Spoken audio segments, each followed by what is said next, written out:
The snapper. Huber will hold it. 52-yard. Sweeps the leg. McPherson. He's got it.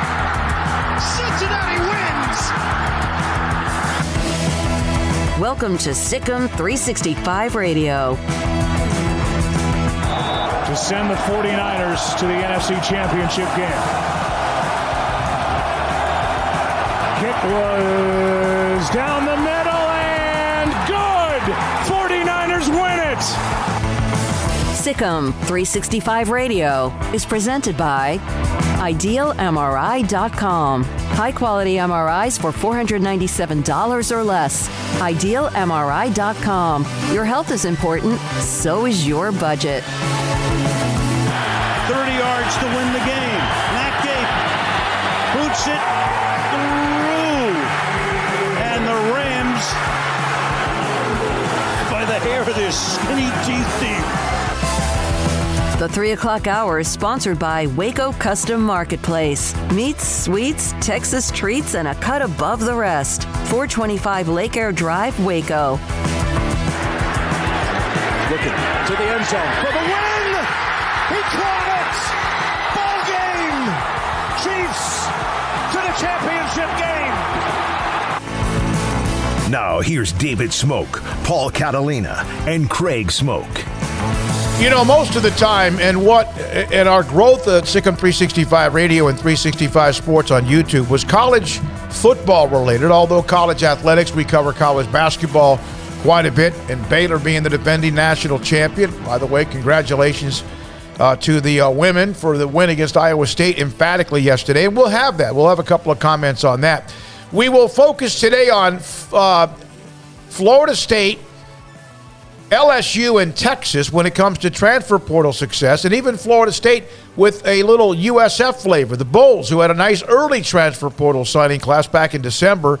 Also, yes, with the Cowboys, Scott Drew, Baylor, men's basketball coach, will join us in the 5 o'clock hour, Paul's Top 5. But we must start with what has to be, and this is not what they call now recency bias.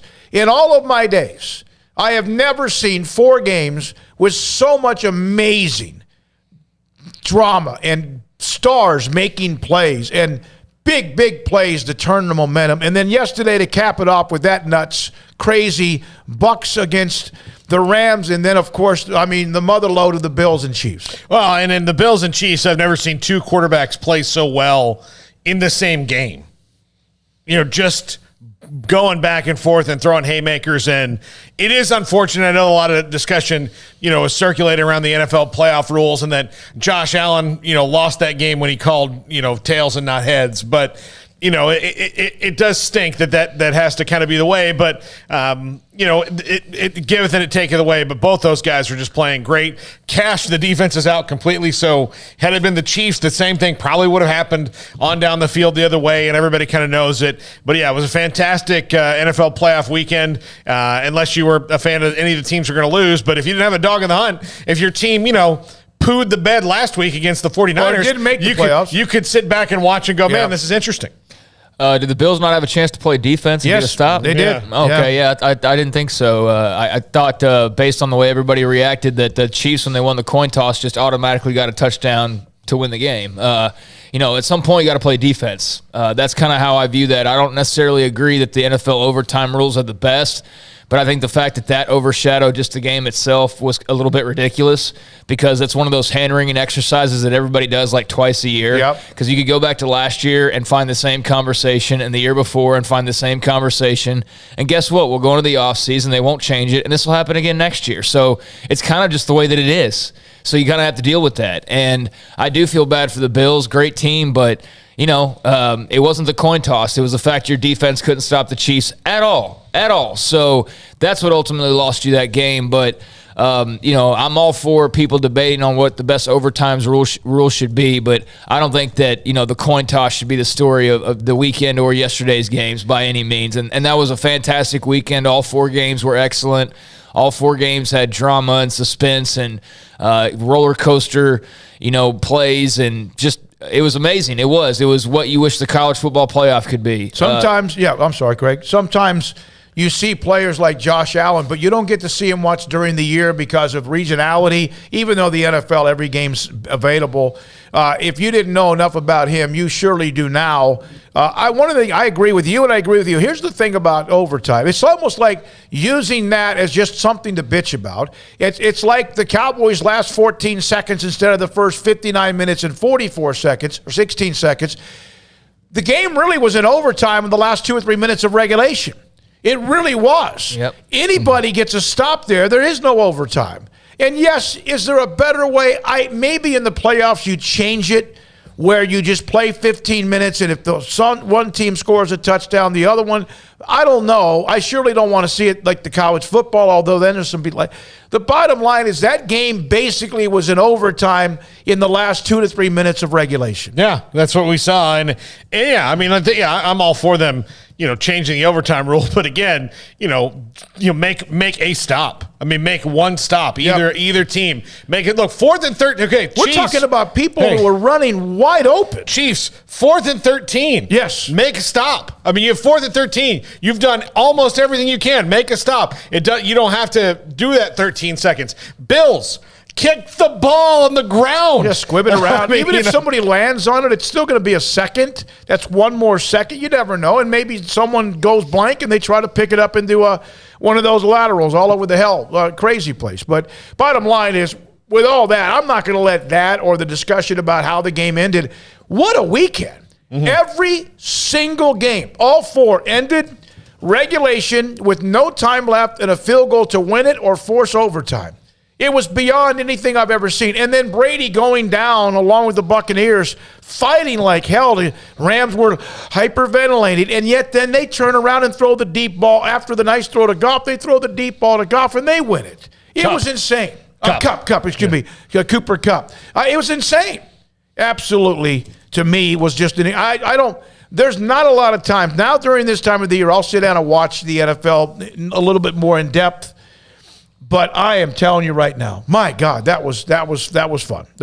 Yeah, that was really a lot of fun. It was great. And look, to the college playoff. The chat room's going crazy with the NFL today as well. The college playoff, to kind of bring it full circle to that. Look, part of the thing I think is that'll make there were 4 games the last 2 days, right? Just like we have 4 games in the college football playoff? Yeah. Okay. So, or a 4-team. There's 2 games. 2 games. Yeah, there's 3 games. But so if you have a weekend before, maybe it exposes some matchup things that you can do, because if you're going to pick chalk, then the Packers and the, would be in it. None of the top seeds are in this thing anymore. They're all out. All the home teams, except for Kansas City, lost this weekend, 3 of the 4. So, I mean, things can happen if you have another week. The number 1 seed went down. The number 2 seed went down. That's in the NFC with Rodgers going out the day before, and 2 of the great quarterbacks ever, and Rodgers and Brady both out. And so I just thought it was amazing. No question about it. We'll get into that. Taking your chat room, and a lot of you on that as well. Mike asked, why not just squib kick it there? You can run off at least a few seconds. Even if Kansas City dives on it, if you squib kick it hard enough, it's going to go back inside the 15 or 10. Even with that, it may take a weird bounce. You never know. And that's right. You could also stop them as well with a pass rush, a sack, a tip, or a 4th down stoppage. Chiefs had no business scoring at the end. I mean, with as little time as was remaining, I don't want to hear anything about a coin toss. Bills, you had every opportunity to stop them, and you didn't. And, I mean, come on. You got the ball with less than seconds to go, and you let Patrick Mahomes drive the entire length of the field and score a touchdown. I mean, come on. I mean, coin toss, schmoin toss in that case. The Bills, after their last score, should have won that football game, and they didn't, because Patrick Mahomes is amazing. But ultimately, that's not because of the coin toss. That was your defense. Now, I will say I'm all for a debate about the overtime rules. I've never been a fan of them myself in the NFL, the sudden death. I like that they tweaked it a few years ago to where at least there was an opening to where it wasn't just one team gets a possession automatically. There was there was room given for, hey, if they kick a field goal, then you get an opportunity. And I liked that. I don't necessarily love the sudden death aspect of it that still exists, but, that's the way it is, and that's the way it's been for a long time, and so that's just part of the deal. So if you don't want to have to deal with the coin toss, then get a freaking stop and play some actual defense.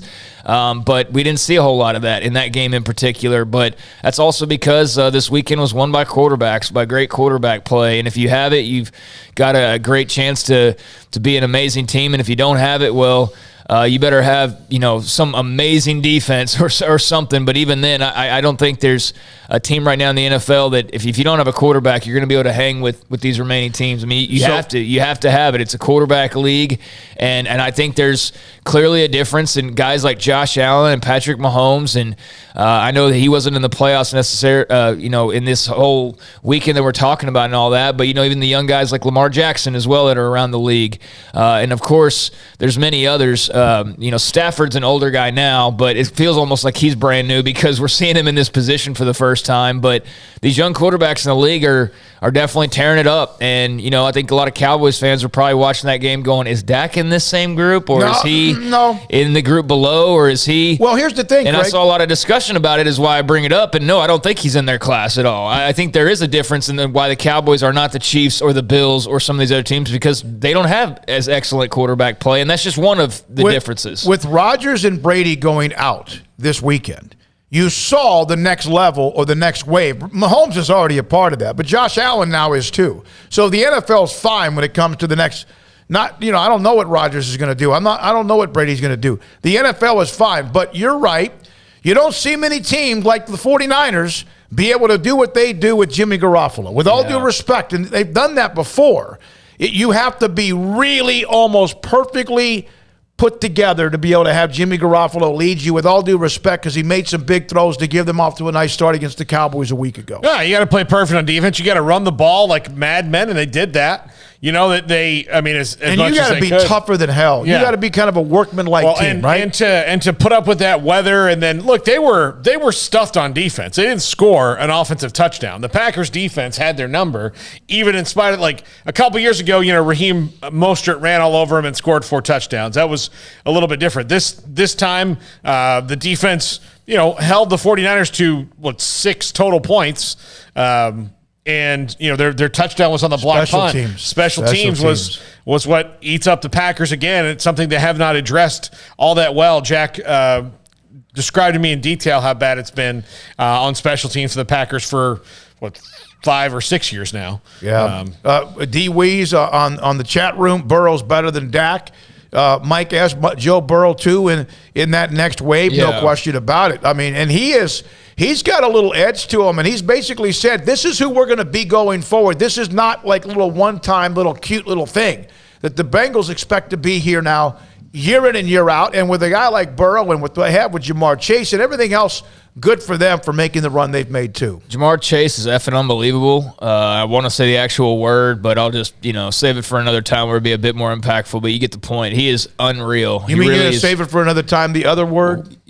The word that I abbreviated, yeah. I'm going to say that for some other time when I really want to use it. But no, I mean Jamar Chase is unbelievable, and Burrow's in that group as well. He's fantastic. There's just something about that guy. I mean, there's just something about him. He has that it factor that very few people have, and to rally the city of Cincinnati the way that he has, and they've been about as unforgettable of a team as there has been in the NFL for the past 15 years, is incredible to watch. I mean, that was just the jailhouse team, basically, the Bengals. I mean, it's just they went and grabbed anybody off the street that could make a play, but probably had some criminal history. Like we joked about the Bengals, and kind of like we joke with the Cowboys, same thing. Like those were the teams that were going after the Pac-Man Joneses and the Tank Johnsons, and just that kind of team, and never really.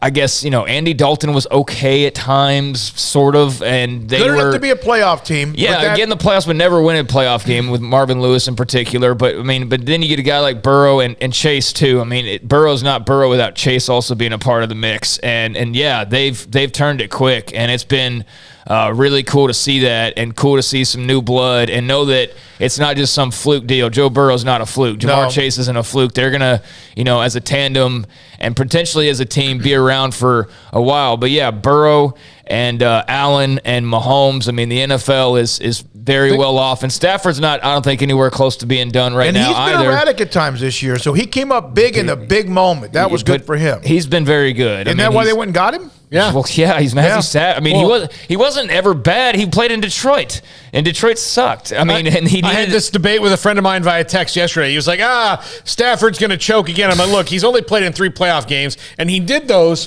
while, about playing with Detroit. How many did Romo play in? How many did Dak play in? Yeah, again, not much. But it's like saying, like, hey, this guy is blind, but his eyes were taped shut. Like, take it off, the blindfold off. That's a great analogy. I mean, Burrow does need, and Jerry mentioned this, Craig, you mentioned Burrow, who's just got it, man.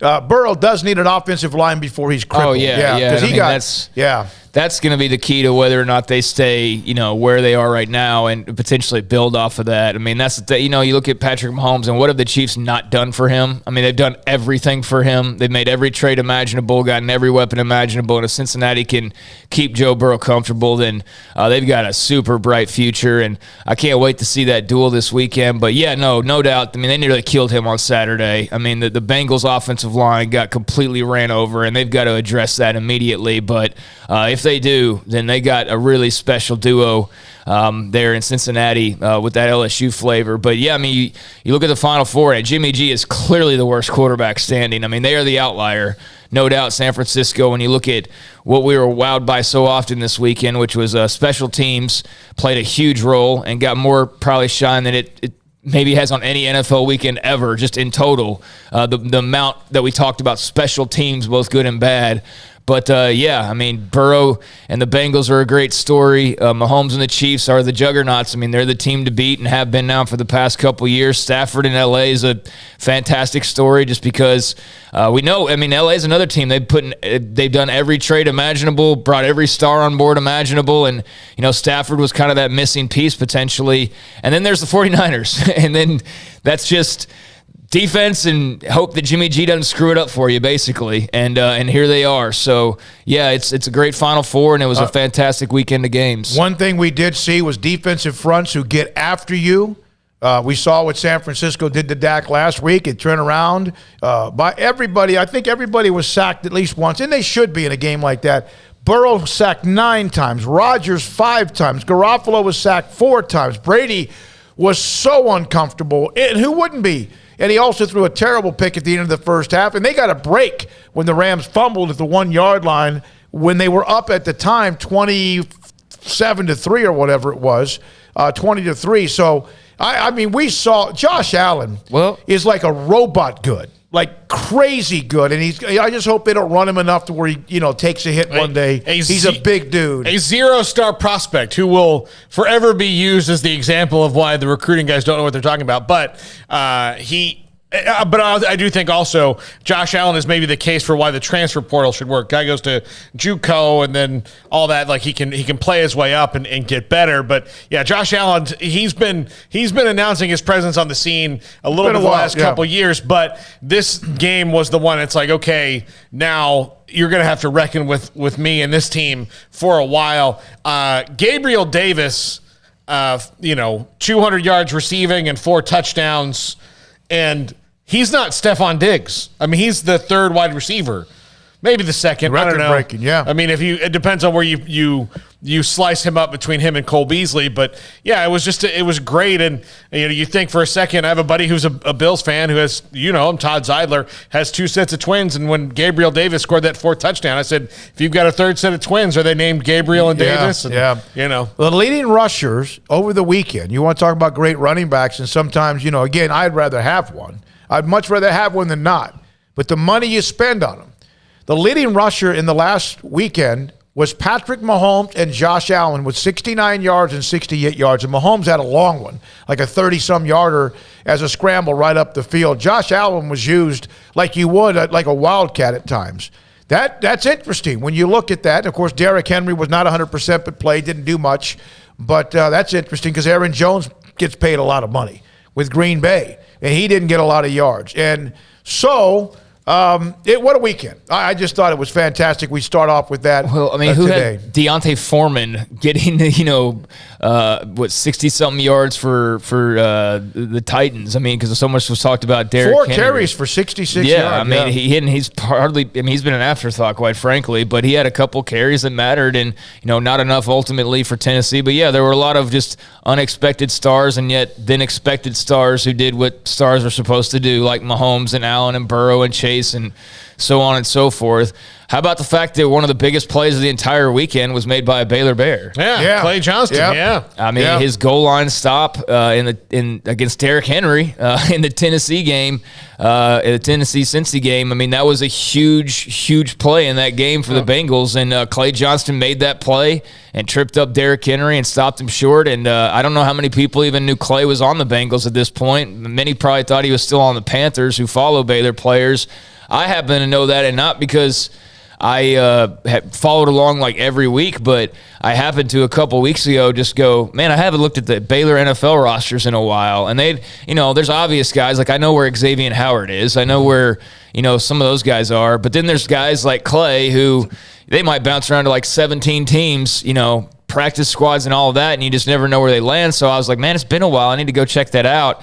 Sure enough, I was like, holy crap, Clay's on the Bengals, and he's actually playing a little bit, and then turn right around, and there he is making a goal line stop, and that was awesome. Darted through, and I'll tell you about that play. That play is the reason that Tennessee isn't in hosting the championship game this week, because Mike Vrabel read the analytics too much. And look, I'm all for analytics. I like that people go for it on 4th down now. Look, if it's 4th and 3 at the 36-yard line, and you don't have a kicker that you trust for 53 yards, you might as well go for it. Even if you do. Yeah, even if you, something, you might as well go for it, especially when you're playing teams that score a lot of touchdowns. Touchdowns are much more valuable than field goals, obviously. So go do it. Go try to score touchdowns and not play it safe. But in that instance, in the very early part of the game, chasing points made no sense. No, because here's what happens, and even if you make it, but if you don't, you chase again. You have to chase that point the rest of the way, and it ends up like you lose a field goal if you keep doing that. From Dan Sal, the Cowboys might be able to get Herbert.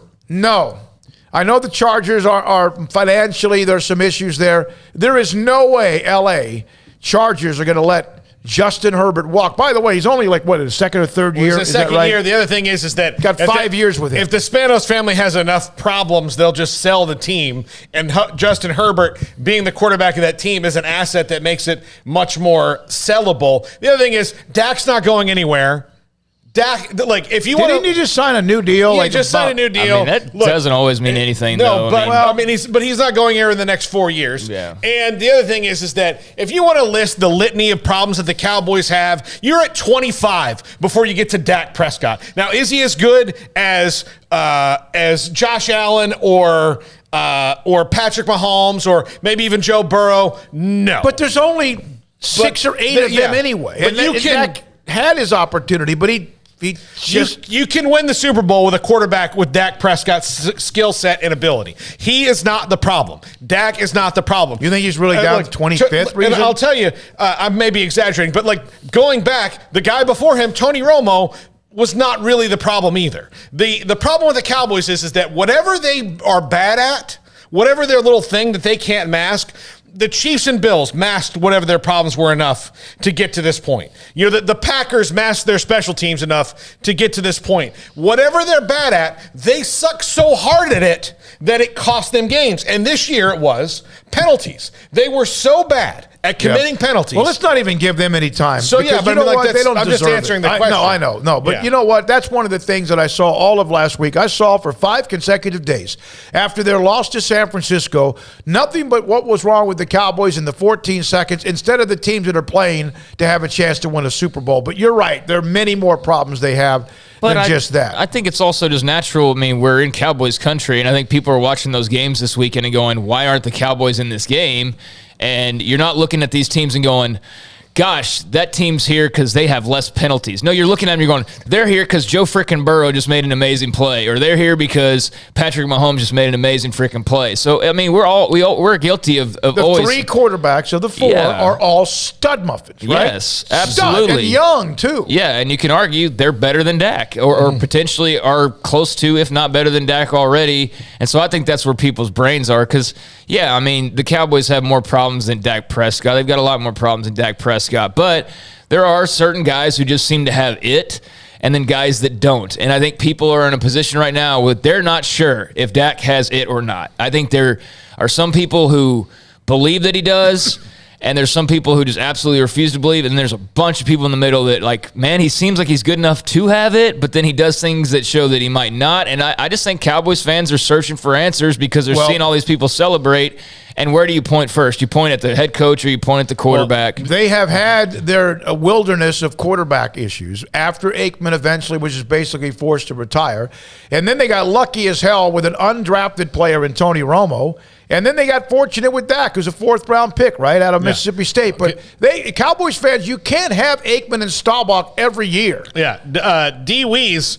And look, the Packers have had 2 Hall of Fame legendary quarterbacks back in a row, and each have just 1 Super Bowl. It's hard to do. D. Wees nails it on the chat room. The Cowboys have a culture problem. Yes, the Cowboys now are living off the 90s, and most of them weren't even alive when the Cowboys were good good back then and great when they were winning Super Bowls. So these guys, you cannot tread off something that happened before you were even sperm. You can't do that. You have to do what's now. They don't live in the now, and I think it's taken Jerry Jones this long, and I think I'm finally starting to hear him say that he's not living in the now. But he's acknowledging it. He may not be doing anything about it, though. That's the problem with Jerry. He realizes what the problem is. Not living in the now, living in the past. Jerry gets emotional at the end of the year and at the start of training camp every year and basically discusses they have an owner problem. A lot of you have said that Lewis, Pap, they have an owner problem. Jerry gets emotional. After he was emotional last week, he'll be emotional in July when they start training camp at Oxnard. He'll even have maybe tears and say he gets it in whatever they do with the coach. And yet, it doesn't change. Bill Parcells changed a little bit of the culture, but they really didn't win. Wade Phillips then was the opposite. They looked good, had a hell of a team, and they didn't win. Then they went to Garrett, who was like, vanilla, ice cream, didn't win. They won a little bit, and I heard a conversation. I'm going to steal this. It's from the station in Dallas, 105.3. One of the things that they were bringing up, and I think it's one of the things you brought up too, Paul. Jerry. And it's good that you're always kind of in the conversation. They're afraid to never be a part of the conversation or to just completely tear something down. Now, this team doesn't need to be torn down. They've got some dudes, but he petrified of doing what the Rams have done. Because he doesn't have any time left. Absolutely. The Rams went out and acquired Miller, and they got Stafford, and they got Beckham, and some guys, and it's made them even better. That doesn't mean it secures a Super Bowl, but that's why they are where they are. And Jerry used to do some of that. And then they tried to do it right, and yet doing it right isn't even working. But you're right. You got to wonder if he's chasing that ring one more time. He was born at the start of World War II. Okay, Jerry doesn't have time for a rebuild. I don't think that he in his mind feels like he has time to tear it down. Like, first of all, they don't need to. Rebuilds in the NFL don't take 5 years. I know, but I mean, they don't have a whole lot of options. I mean, like, they can reload to whatever extent they can reload, but basically what I'm saying is a whole culture change is probably not in the cards at this point for a guy who's been around as long as he has. I mean, at this point, I don't see Jerry suddenly waking up and you know what? I don't need to be the general manager anymore. No, he's not. That's not happening. So, they are what they are, and they're certainly not going to take any steps back willingly if they feel like they're even somewhat close. And you can argue they're somewhat close because they made it to the playoffs and they rule their division, and their division really, is very winnable year in and year out. But yeah, I mean, they don't have time for some radical change. They've got to hope that being as close as they are, they can make a couple moves and get over that hump. But obviously right now that's not in the cards for them. We do need a break here. It's 3:28. There's something, what I've told you 6 or 8 years ago with the Bengals and Bills. This is from, Mac Mize would be a win away from the Super Bowl. Hell, if you'd have told me 3 years ago that they would have Buffalo started building something when they got Allen, but that wasn't even a given because he was kind of a wild here, like a pitcher who throws 100 miles an hour but doesn't know where the strike zone is. He has gotten better. That game yesterday was nuts because of the two quarterbacks who could throw it 35 yards on a dime, on a dart, like a laser. All right, back in a moment. We'll have more from you, the chat room. A lot of NFL talk because, it earned it with what we saw over the weekend. We will focus in today on Florida State. USF was, as far as their transfer portal success, LSU and Texas today, along with Scott Drew, Baylor men's basketball coach, who will join us just after 5, plus much more. We'll hear from Nicki Collen for a second or two. And this is Sikkim 365 Radio and 365 Sports.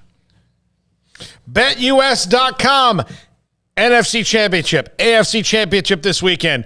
If you are thinking about making a bet but don't know, I don't want to dip my toe too far in the water, look, $50 right now will get you 125% bonus on cash with our promo code SICKM125 or a 200% bonus on crypto with our code SICKM200. So use those codes, SICKM125 and SICKM200, and get a bonus on your first deposit at BetUS.com. It's not just the NFL playoffs. They've got action in almost every sport around the world. Look, you got great college basketball going on right now. The NBA is in full swing. Golf is cranking up. UFC, all of that has action on BetUS.com, and they've got great info on all of it. BetUS.com, the 3-decade leader. Use our promo code SICKM125 and SICKM200.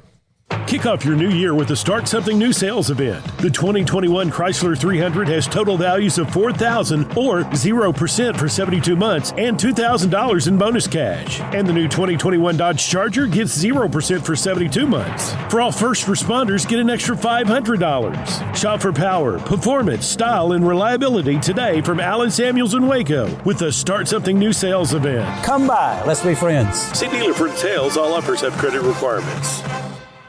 One size fits all. That may be all right for an adjustable belt or cheap sunglasses, but when it comes to your financial needs, no one wants a one-size-fits-all strategy. Ben Erlinson, your Edward Jones financial advisor, knows that his most important goals are yours. That's why he takes the time to understand your needs, knowing you. That's how Edward Jones makes sense of investing. Ben Erlinson, 100 North 6th Street in Waco, 254-759-8533. Edward Jones, member SIPC. At Ideal MRI, we feel blessed to be part of the Waco community. We're a small family business here in Central Texas. At times like this, the cost of healthcare has never been more important. And unfortunately, significant illnesses and injuries still occur. And that's why Ideal MRI is open and here to serve you through this difficult time. So if you need an MRI, ask your doctor about Ideal MRI. You can schedule online in minutes at idealmri.com or call 833-IDEAL-MRI.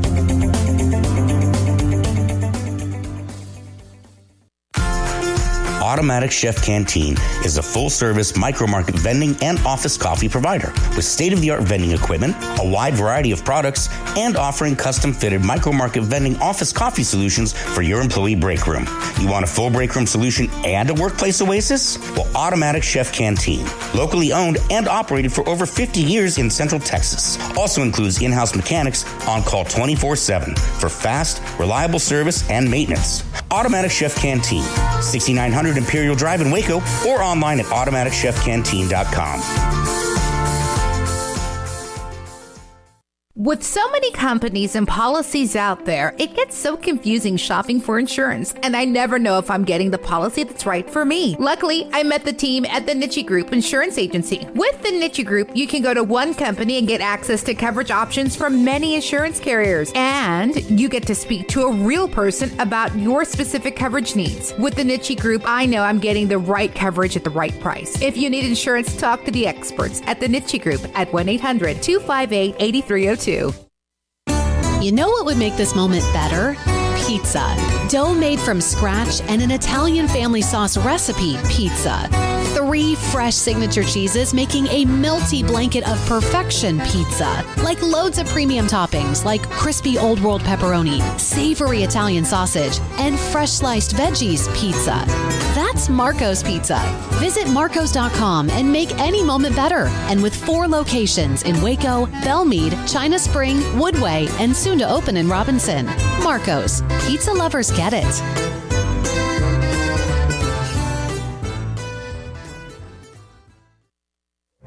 Stepping into a new pair of boots is great, but stepping into the boots of a U.S. Army officer can also add confidence and leadership skills to your son or daughter's career path. There are more than 150 occupational specialties to help them find the best fit for their future. See all the things your son or daughter can achieve in our boots at GoArmy.com.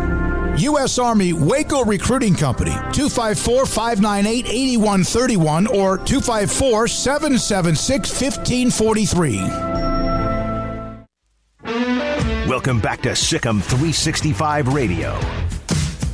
Call us on the Bet US hotline, 254-339-1122. Scott Drew will join us today a little after 5. We will dive into yesterday's Baylor women's victory against Iowa State that was ranked number 7. They had some COVID issues earlier in the week, and they got hammered by Texas at home and then had most everybody back, but even Coach Fennelly yesterday saying that wasn't what happened yesterday. It was Baylor who probably played their best. Well, they did. They played their best game of the year and did a lot of things.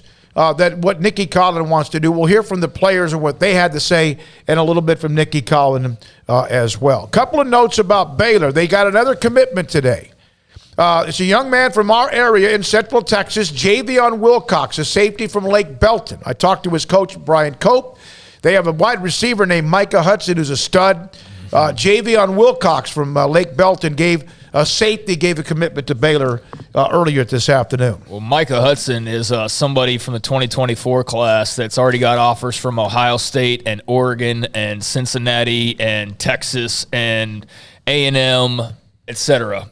So, yeah, he's going to be a big-time player, Micah Hudson from Lake Belton, for those not in this area. Brand new school, basically. First year coming up where they're going to actually compete. Like an actual, real schedule. Yeah, like wins and losses that matter. Yeah, so they had kind of had their dry run last year, but they're a brand new school because Belton, which is, 45 minutes away or so? Yeah. Right outside of Temple, between Temple and Colleen, but they got a brand new high school there, Lake Belton, that started up, and Micah Hudson's going to be a big time recruit for them. But Javion Wilcox, I mean, if you look at areas that Baylor needs to focus in on and kind of replenish, I think you definitely look at pretty much all the skill positions, all the skill positions, and then the secondary. But Wilcox, offers from SMU and UTSA, 2 programs that I respect a great deal, especially in terms of skill talent. And 6'1", 185, wide receiver. They need wide receivers in a desperate way because they don't really have a lot proven coming back. Now, obviously, he can't help you next year, but he can help you soon after. So, I like the pickup, and I like them being local. I don't always want to go local for the sake of going local, but if you got guys in your backyard that are good, sign them up. And so I think that's a good win for Dave Aranda and company. Now the battle, of course, becomes holding on to him. Yep. But I feel confident in that staff's ability to do so more often than not. So, yeah, they've been on a nice little run here as of late, picking up commits at a pretty frequent, clip, and address the secondary here as of late, now addressing wide receiver as well. And they got to hold on to him, as you mentioned. They had the kid from Miami on Friday, and now they do get the new commitment again today. And a young man that plays safety, really good. He played probably a little bit of both, but Javion Wilcox from Lake Belton, then Micah Hudson is a star. And he might be more of a defensive back. I don't know. I think that's what they're looking at. I think they're recruiting him as a safety. Makes even more sense, and it is even better pickup because they need defensive backs in a big way. So safety with Christian Morgan looking like he's coming back, but JT Woods for sure gone. Again, it doesn't help next year, but they're going to be kind of young next season in that area unless they pick up some grad transfers or some just transfers in general, which they may. But in the future, the safety spot is starting to get some good numbers. Auburn, number 1 in men's basketball. I think it was a week ago Friday when I was trying to bounce back from being ill. Auburn, you guys had a writer, number 1 for the first time ever in men's basketball. Incredible feat. Bruce Pearl, their head coach, 2 years ago, they made 3 years ago, they made that deep run. Gonzaga's second. Baylor is now 4 after winning a couple of games on the road. They have Kansas State at home tomorrow night. And then Arizona now is snug. We featured all 3 of them the last week. Auburn, Gonzaga, Arizona. Kansas with a remarkable comeback win against Kansas State at 5. Houston 7. And then also Texas Tech is nudged up a little bit more to number 13. And then LSU at 19. We'll have Mike Scarborough on a little bit with them as well. If you asked me Iowa State 23. If you asked me one player in the country, if I said, look, you can start your team, you get one guy that you have to have. I know who you're going to say. Ochai Agbaji is so awesome. He is so smooth, and he was unflappable. He, to me, is this year's Davion Mitchell that was really good but not great, and clearly spent the offseason in doing those things that accentuated his game. He was so good at the end of that game against Kansas State. He was fantastic. All right. Also, there is one of those, Jermaine Burton, wide receiver from Georgia, who ended up with 53 catches for 900 yards the last couple of years for the Bulldogs, 8 touchdowns, transferring to Georgia. So going from Georgia to Alabama. And then Timmy Chang over the weekend named the head football coach at Hawaii after June Jones basically said, no, I don't like the way this thing is put together, the structure of this contract. Burton going from Georgia to Alabama. That's a nice pickup for Alabama, to say the very least. I mean, the rich get richer, and, hey, they lose a bunch of guys to the portal. They can grab guys out of there too. And when you're Alabama, you're not exactly poaching 3-star safeties or, backups typically. You're going to get somebody pretty damn good, and that's what they got with Burton. So that's a really nice pickup for the Tide. And what was that second note you just mentioned right after that? Timmy Chang. Timmy Chang. We're going to have to do a further exploration of Hawaii because this wasn't as simple as just a former player coming home. This was an absolute S show in terms of Hawaii, the courtship of June Jones, his subsequent response, and then just what ultimately led to Timmy Chang being head coach. It seemed like a real weird process to get to where they finally arrived to. And I think based on the Hawaii fans I saw that finally, saw some finality to it. They were happy to see a guy with, familiar ties like Chang, but I know a lot of them wanted June Jones, and that just didn't happen. And we'll see what happens to the Hawaii football program, but I know that was really a contentious kind of coaching search there, because it just appeared to me from the people I saw, there's not a lot of faith in their athletic department at the moment. No, it's an S show. I think June Jones posted a couple of things on Twitter. He didn't like the structure of it. He's 68 though, but he would win in Hawaii because he pretty much always seems to do that. He left for Hawaii for SMU and helped turn SMU around. In fact, took Hawaii to the Sugar Bowl in 2007. But when you got a guy saying there's nobody in their right mind that would accept the conditions here, like he didn't come out looking exactly rosy either in some of his comments, but yeah, that looked like it was going to be a nice little come together, like a reunion to make everything work in a situation where Hawaii was struggling to land their guy, and that just made sense. But obviously the two sides couldn't see eye to eye, and so Timmy Chang's the guy, and best of luck to him. All right, when we come back, Paul last week had his, maybe a little bit over a week ago, had his top 5 who has done well in the transfer portal, and of course that's changed. We have focused in on a couple of different schools so far about that. Today, it's going to be off the top. We'll have FSU and even USF, the Bulls, and, maybe one day down the road, that Chapter 2 in the Big 12. We'll discuss that with Matt Baker. We'll talk LSU as well and Texas in the next 45 minutes. Sikkim 365 Radio and 365 Sports. Discover Woodway. The father-daughter dance is sold out, but they are taking some, what you would call, I guess, kind of a just in case there might be extra seats that open up. So you have a chance. If you want to still go to that father-daughter dance, you can do that. Here's what they're doing. And by the way, the city of Woodway has the Carleen Bright Arboretum that has these special settings and landscape and what they can host anything. Galas, banquets, symposiums, conventions. Well, they're also going to host, of course, that father-daughter dance. But if, in fact, you're interested in that father-daughter dance, you could still go to discoverwoodway.com and register your name. You can do that because they're going to take a list in case they open it up. And that I think that Arboretum can host up like 360 different people. So they're going to try to do that, add maybe a table or 2 or 4.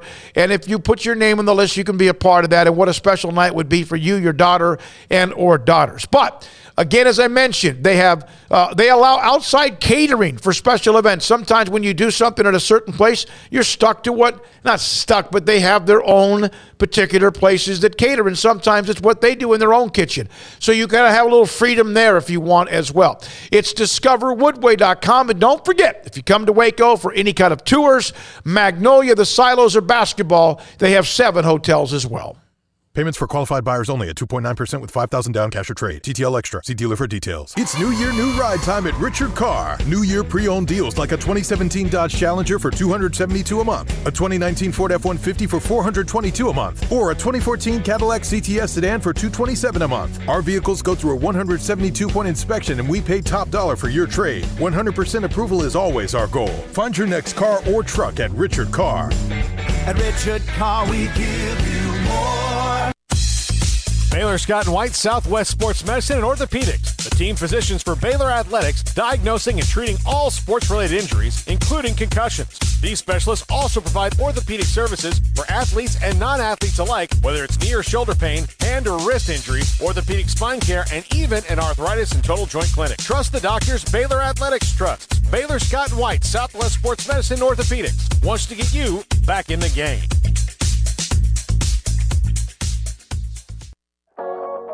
Waco Regional Tennis and Fitness continues to add more weapons to your getting or staying in shape arsenal with 8 brand new treadmills ready for you to run or walk a mile or 2 or 10. And with the explosion of interest in pickleball with instructors Joe Rosa and Jody Thurman with more courts available. Waco Regional Tennis and Fitness with large flat screens stretched across the weight room with Wi-Fi available, their own app to enjoy news, business, weather, or sports.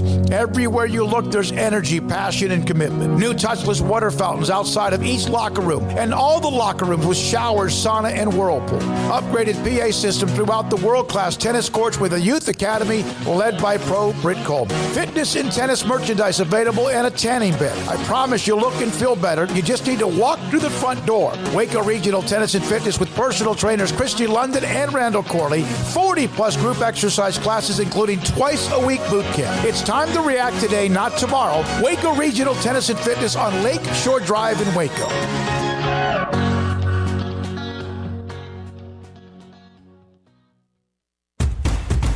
Hey, this is Bryce Petty, former starting quarterback and two-time Big 12 champion, and I know firsthand the importance of being in top shape both on and off the field. So listen up, men. If you're feeling beat down day in and day out and looking for that high-performance edge that separates the men from the boys, then look no further than the Petty Clinic Low T in Waco. Petty Clinic is a comprehensive men's healthcare clinic with an atmosphere catering to men. Board-certified Dr. Kent Petty has a special interest in offering the highest quality medical care to men of all ages. Some of the services offered include screening and treatment for low testosterone or thyroid, infertility, high blood pressure, diabetes, high cholesterol, sleep apnea, while offering comprehensive wellness exams and complete men's health lab panels. High performance men, remember, it's not just a Petty thing. This is Bryce Petty, encouraging you to reach out and Google search Petty Clinic Low T or go to pettycliniclowt.com and get your complimentary lab screening today.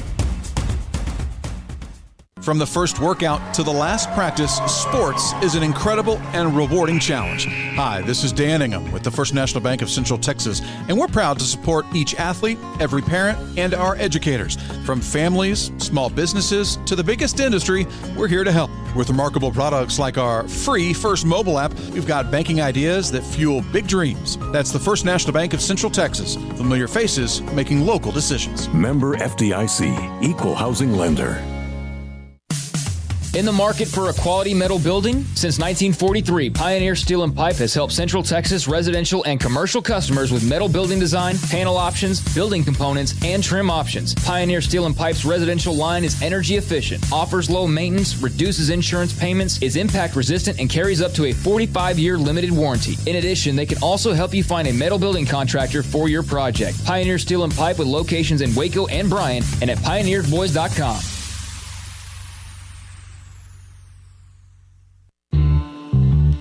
This is Sikkim 365 Radio. Text us at 254-339-1122. The Sikkim 365 Radio text line is sponsored by Riverbend Liquor and Wine, with the most extensive variety of craft beer in Waco. A hidden gem on Lakeshore Drive and 19th Street. Matt Baker, college football writer for the Tampa Bay Times, covers the Gators, the Seminoles, USF, among others. And he joins us, also a Heisman Trophy voter, joins us on Sikkim 365 Radio, 365 Sports. And, Matt, I brought you on because Paul had his who teams have benefited the most from the transfer portal. And, yes, he's an FSU guy, but you gave me the nugget earlier that back in December, during the first signing period, that the Bulls of USF had a very successful transfer portal haul. Yeah, absolutely. Thanks for having me on. As of the early signing period when that was happening in mid-December, USF had the number one transfer portal class in the country, according to 247. Some of it was a lot of quantity. USF needed some experience now. They needed some talent now. So they went a lot more transfer portal than some of the other schools. But also there's a lot of quality in there. And I think the Bulls did a good job kind of doing what SMU has done to some degree up in Dallas, where they were looking at guys who, some talented players who maybe went to Power 5 schools, didn't work out there, want to come back and play closer to home. USF got a guy, Clyde Pinder, who was a blue chip recruit at Armwood High School just outside Tampa, got him to come back. Got a James Gordon, a linebacker from Minnesota, who's from the Tampa area, got him to come back. So that's kind of one of the ways that they're trying to build that up to start winning now, which they absolutely need to do.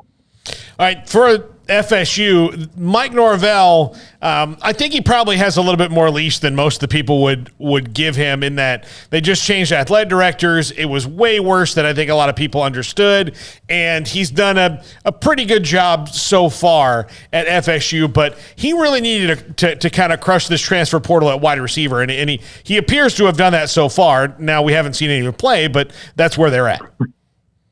Yeah, absolutely. You look at Winston Wright from West Virginia. You look at Deuce Spann, who I think he's a Tampa kid from Lakewood High School from Illinois. He's got a lot of upside. You look at the receiver from Oregon as well. They absolutely needed talent at receiver. When I looked at how Florida State's season unfolded last year, obviously not making the Bulls unacceptable there. But what jumped out is the lack of dudes they had at receiver and at defensive back. Florida State's one of the schools that prides itself on being the DBU thing. And you look at just the amount of sheer skill, talent, and speed that the state of Florida high schools produce every year. for Florida State to be, frankly, unremarkable at receiver and lacking at defensive back was mind-boggling, and it happened time and time again. You look at the breakdown that cost them the Jacksonville State game. You look at all the times over the course of the year where their quarterback would throw it up in a 50-50 ball, and the other team would come down with it because their receiver couldn't make a play. So they absolutely needed some immediate impact players at receiver. And again, we'll see whether that, Micah Pittman and some of those guys will work out. But FSU at least realized this was a problem and tried to address it. Matt, how would you describe the exodus that FSU is counteracting by bringing guys in? Has it been super impactful? What are some of the names that maybe are losses, or has it basically been guys that you sort of expected would probably move on that moved on?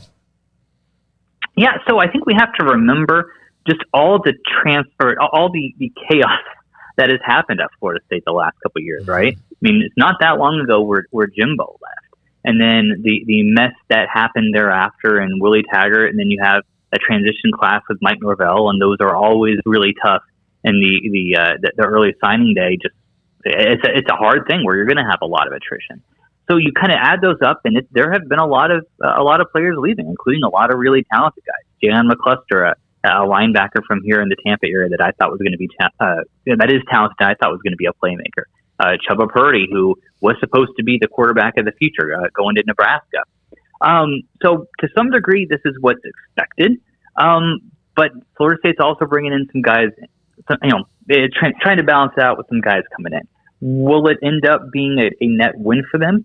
I don't know, but it's going to have to be better than it was, because what's happened at Florida State is not sustainable. I think Norvell, to your point, does have a longer leash here, where unless things are catastrophic next year or the fan base gives up on him, or both, I would expect him to be the coach in 23 as well. But Florida State can't miss a bowl again. That's not acceptable there. That's just not acceptable, and it's not going to fly. How much for all the teams in Florida right now is this a time to strike while the iron's hot? Because everybody is in chaos. All three of the major teams have new coaches. One of the teams is going to a new conference, and they've got the most steam behind them in UCF. But is there kind of not a mandate, but something to that, like, hey guys, like, this is the time to reboot the program when the other three or other two aren't doing that well either? Yeah, this is a time where Florida State should be doing well. And honestly, I think kind of the flip side of that is one of the things that did in Dan Mullen with the Gators, particularly on the recruiting trail, because Miami was in Manny Diaz, his future was in jeopardy for quite some time. He didn't click with the Kings. So he was on his way out, or so it seemed, for much of the year. And Mike Norvell hadn't gotten it off the ground really at Florida State. And Dan Mullen, when he was with the Gators, could not capitalize on the recruiting trail. I mean, Florida State ended up signing a top 15 class. I think it ended up being, or top 10 for a while. And Dan Mullen wasn't close. And to me, that was one of the indictments of Mullen as a recruiter, is that the other guys are down and you're not able to capitalize on it. So I think, to your point, that is something true with Florida State right now, where, Florida and Miami both have new coaches. I think both of them have the chance to be very good. Statistically, one of them will probably flop and the other one will probably do pretty well, because that's just the way coaching hires work. But the fact is, they're both starting over. And Florida, I think in particular, is starting a little bit lower than people should, than I think most people recognize, with just the talent they have coming back, or the lack thereof.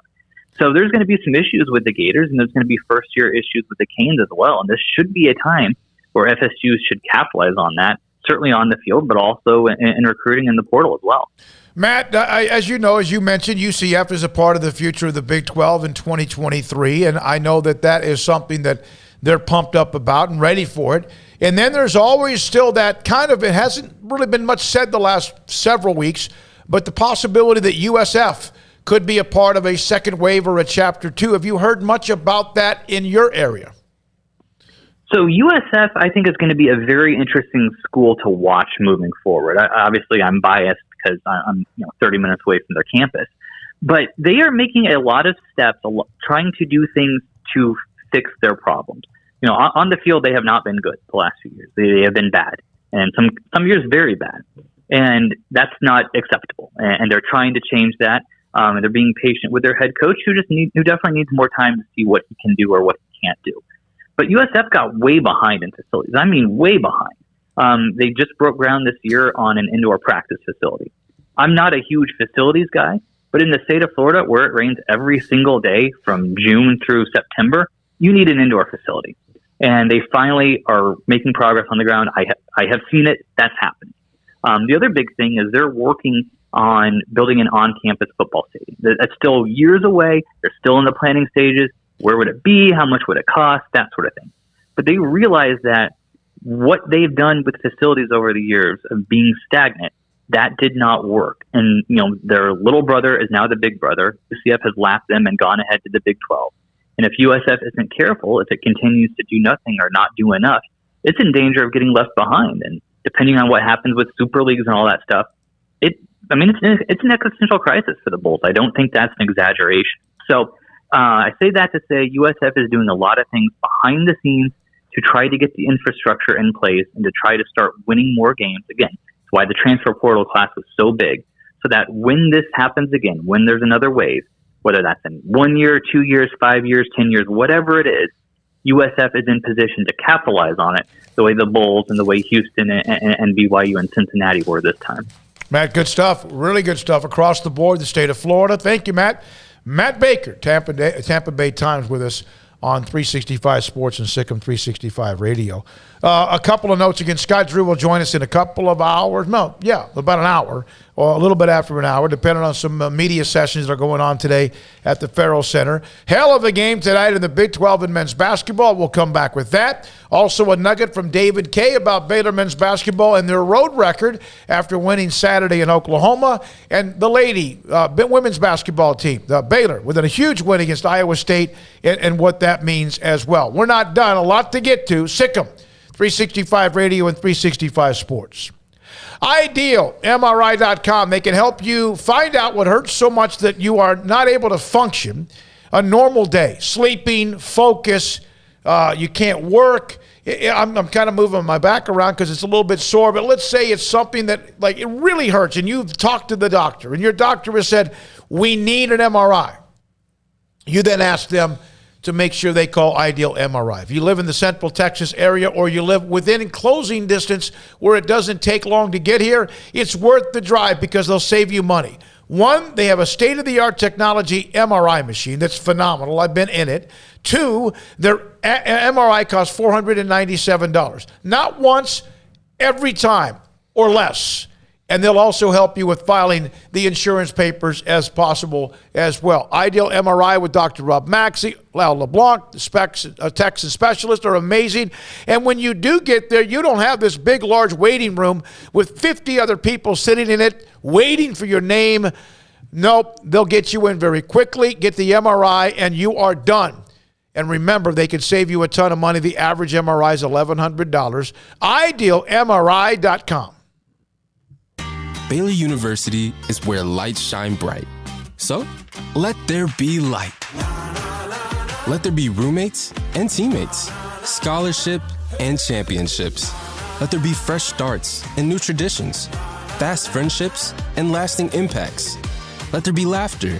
Let there be joy. Let there be light. Baylor University, where lights shine bright. To qualifications and policy terms and may vary by situation. Y'all listen up. Let me tell you something about group meals from Rudy's Barbecue. It's got all you need for all the folks you gotta feed, smoked meat, sides, and more. There's everything down to the tablecloth, just like the one that you see at the store. At a bridal shower, it's better than flowers. And a long distance meeting, it'll pass the hours. It'll feed all the cousins at a family function. It's better than potluck at a church luncheon. Next time you need to feed 10 or more, call and order a Rudy's group meal. Next in line. It's plain and simple basketball. Texas Tech, who just beat Kansas a week ago Saturday, was it a week ago Saturday? Or was it maybe a week or two ago? Is playing in Lawrence tonight. Number 5 KU came back from 16 down at Kansas State. Kansas State just, you could feel it. The oxygen was out of their bodies. That's a hell of a game tonight in the Big 12 between two teams at the top. Now, here's a picture during yesterday's women's win for Baylor against Iowa State. Baylor, of course, had knocked out of the top 10. Now, there's two players, obviously, right there. Look at the young man on the baseline next to what looks like his Flo Thamba. You don't think that kid is having the time of his life? Yeah, good for him and his long socks. Is it? Look at the passion. Paul. Jaden Owens, that's her leg right there. And they beat Iowa State. I thought that young man deserves, give him some love. He's having fun. What do you want me to say? Good for him for having a good time? No, it's just the way. That he's not jaded and awful and terrible like me and wishes every day would just end in a pit of blackness? No, that's fine. That's good. Good for him that he believes the world is full of joy and not just an endless cesspool of nothing. But you know what? I'm still going to say what I say. He's having not just fun. He is pumped up over the women's victory or a moment in that game against Iowa State. All right, guys, you know that it's been a tough year for them because of the standard that's been set. We know that. Nicki Collen had to go through COVID, lost a couple of games. They've now won 3 straight. And I got to tell you, when they were 0-2, I'm thinking, hey, how are they going to dig out of this hole? Because it didn't look like they could. And then they win big yesterday. In the postgame, I asked Queen Egbo and Jordan Lewis, what was it like just to maybe be able to laugh and enjoy a game? Fun, exciting. Hard work pays off. We've been busting our butts in practice every day, guarding them every day, listening to the coaches. I feel like we've all bought into Coach Nicki's system, and it's an amazing system. And we're just confident in her and her program and her staff and what we can do. And I feel like when you trust your coach like you do, great things happen. I would say fun as well. I mean, I think everyone knows that there was a huge standard here, and I feel like we were being measured against it night in and night out every day, whether we won by 30 against the team that people thought we should have won by 30 or 29, and I feel like it was always criticism. And so, I mean, it's just a credit to Coach Nicki and her staff on never giving up on us and us not giving up on her.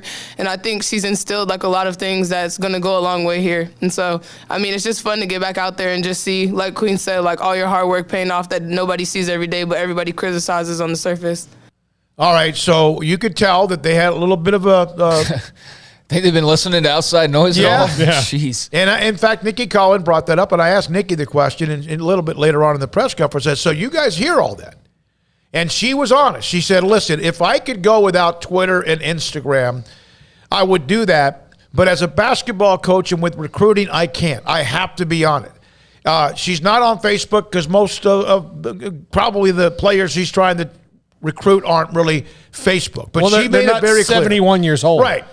And so she made it clear. She goes, it's hard to. It's hard not to hear, including on our website, after a loss earlier, I guess about a week or two ago, there was actually a fire Nicki Collen thread. A little overreaction, frustration. That's fine. But she knows it. And she said it's hard not to when they tag your name and also hashtag fire Nicki Collen. They were a little bit perturbed by it, and that's fine. That doesn't mean you can use that as motivation to get next game or whenever. But I thought they think they'd play at Tech. But that was a nice win for them.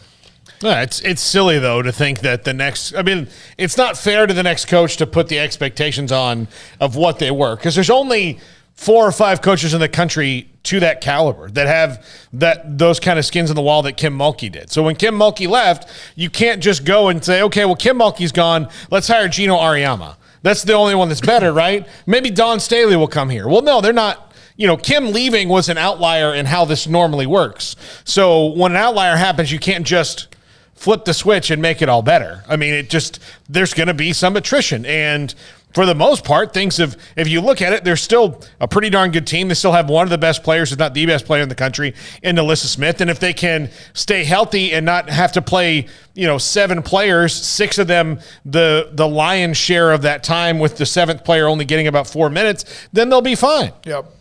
I think it's funny that some of those people that were chatting on the boards were probably the most upset by that win yesterday, but yet they're Baylor fans. You know what I mean? Like, that's the kind of crowd that she's playing against at times, that are just the Mulkey loyal to the very end, no matter what. And if it's not Kim, then they don't like it. But she had a big response. So with that win, Iowa State's starting to slump a little bit, and I saw somebody really say that the win was less about Baylor and more about Iowa State being in a slump, and I would say it's mostly just a sign that the Big 12 without Kim Mulkey in it is completely wide open. That's the story. With no dominant Baylor women's team, everybody's got a chance, and everybody's got a chance to beat up on everybody, and I think that's what you're seeing right now. And, yeah, Iowa State is slumping a little bit, but I never thought they were some juggernaut that was going to go wire to wire anyway, so I don't think that comes as much of a surprise. And, yeah, the Lady Bears are fighting, and they're shorthanded. We know that. Just lost a player last week and turn around and win 2 games in a row. So maybe that wasn't as bad of a loss as it seemed at the time, despite the numbers being low. But, yeah, that's a big win. Now you got to build off of it. If you go and you lose your remaining ranked games or your big opportunities, then this is going to be forgotten in a hurry.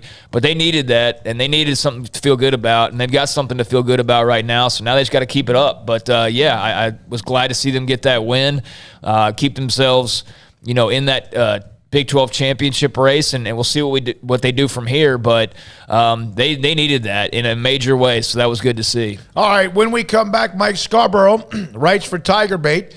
LSU is one of those that Paul highlighted as doing well in the transfer portal, and they had to because of all the rash of people leaving and the coaching change, Brian Kelly in for Ed Orgeron. His thoughts does he think they really have a chance to possibly end up with Caleb Williams? LSU's name has been, at least there is some smoke with that. Mike Scarborough and more.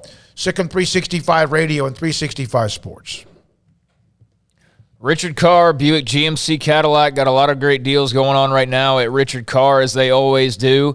And they've got cars and trucks that are arriving almost daily. So right now is a good time to get your name on that inbound vehicle list over at Richard Carr, as cars and trucks are coming. You can get your new car or truck as they arrive, plus buy a car now and get 0% financing for 72 months. For qualified buyers. You can check out the GMC Sierra, the best truck on the road. It's got it all. 277 horsepower engine, best-in-class cargo bed volume, headroom, legroom, plus a luxury interior and ride that compares to a luxury sedan. Richard Carr has Sierras in stock with more on the way. Most trucks right now are 0% for 72 months for qualified buyer.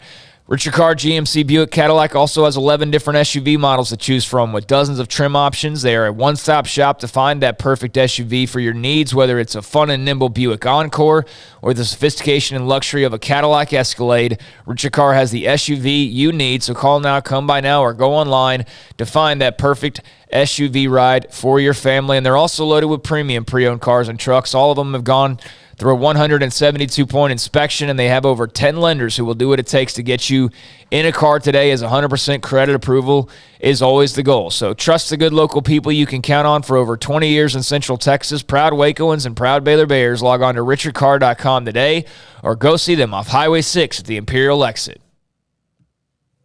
Stepping into a new pair of boots is great, but stepping into the boots of a U.S. Army officer can also add confidence and leadership skills to your son or daughter's career path. There are more than 150 occupational specialties to help them find the best fit for their future. See all the things your son or daughter can achieve in our boots at GoArmy.com. U.S. Army Waco Recruiting Company, 254-598-8131 or 254-776-1543. Riverbend Liquor and Wine, Lakeshore Drive at North 19th Street in Waco is a hidden gem. They've got a great selection of spirits, wine, and the most extensive selection of craft beer in Waco in their gorgeous walk-in fridge. And they have an amazing array of high-end bourbons like Pinhook, Weller, Buffalo Trace, Brush Creek, Hotel, Garrison Brothers, Thomas S. Moore, Hooten Young, and Bardstown. Great customer service and a convenient and speedy drive-through window. Riverbend Liquor and Wine. Find out more on Facebook and Instagram. How did Edward Jones become one of the biggest financial service companies in the world?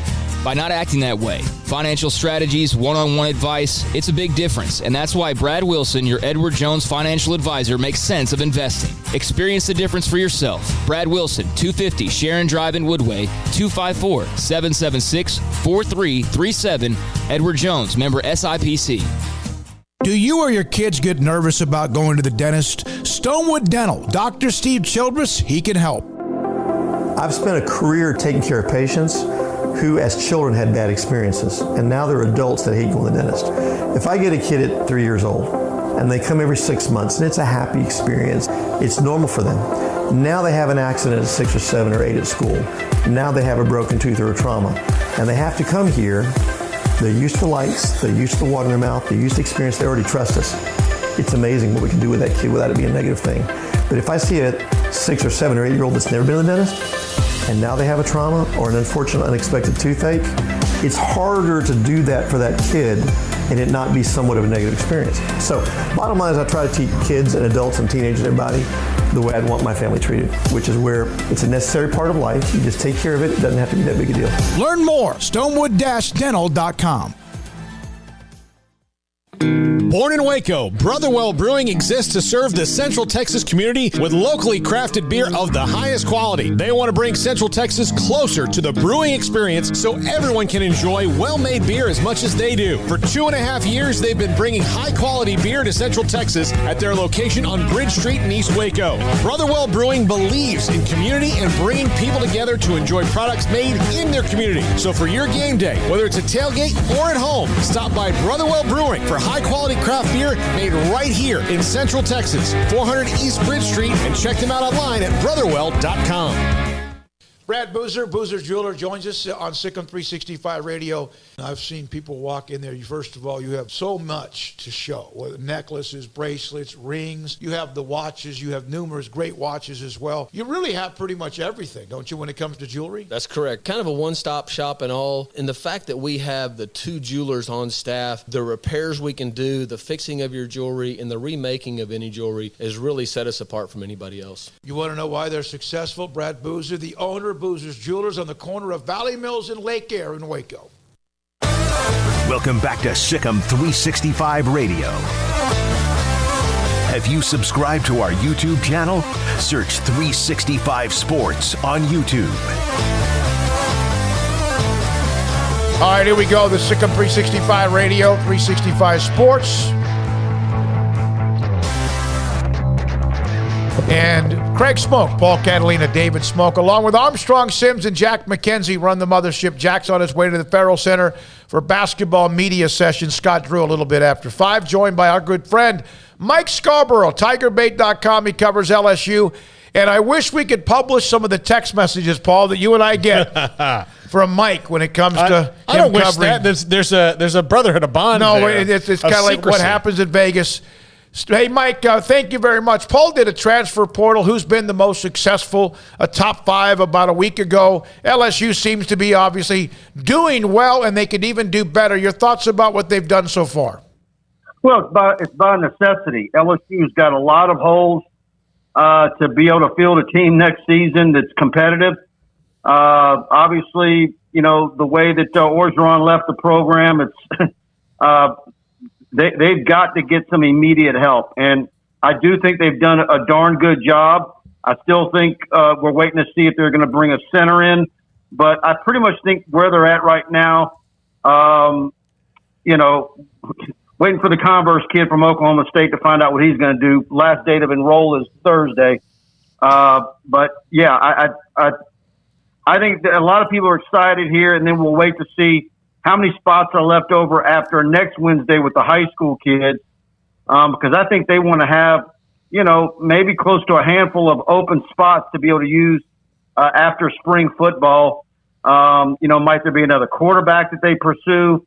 I still think they need to find a big-time center if they can get one from a Power 5 school somewhere, and then they can be on their way.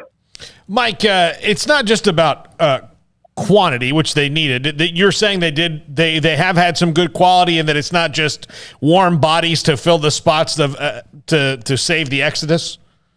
Well, look, I think there's some very good football players here. You know, are they all going to translate? Do I see where there's a bunch of guys here right now that are going to be first or second team All SEC next year?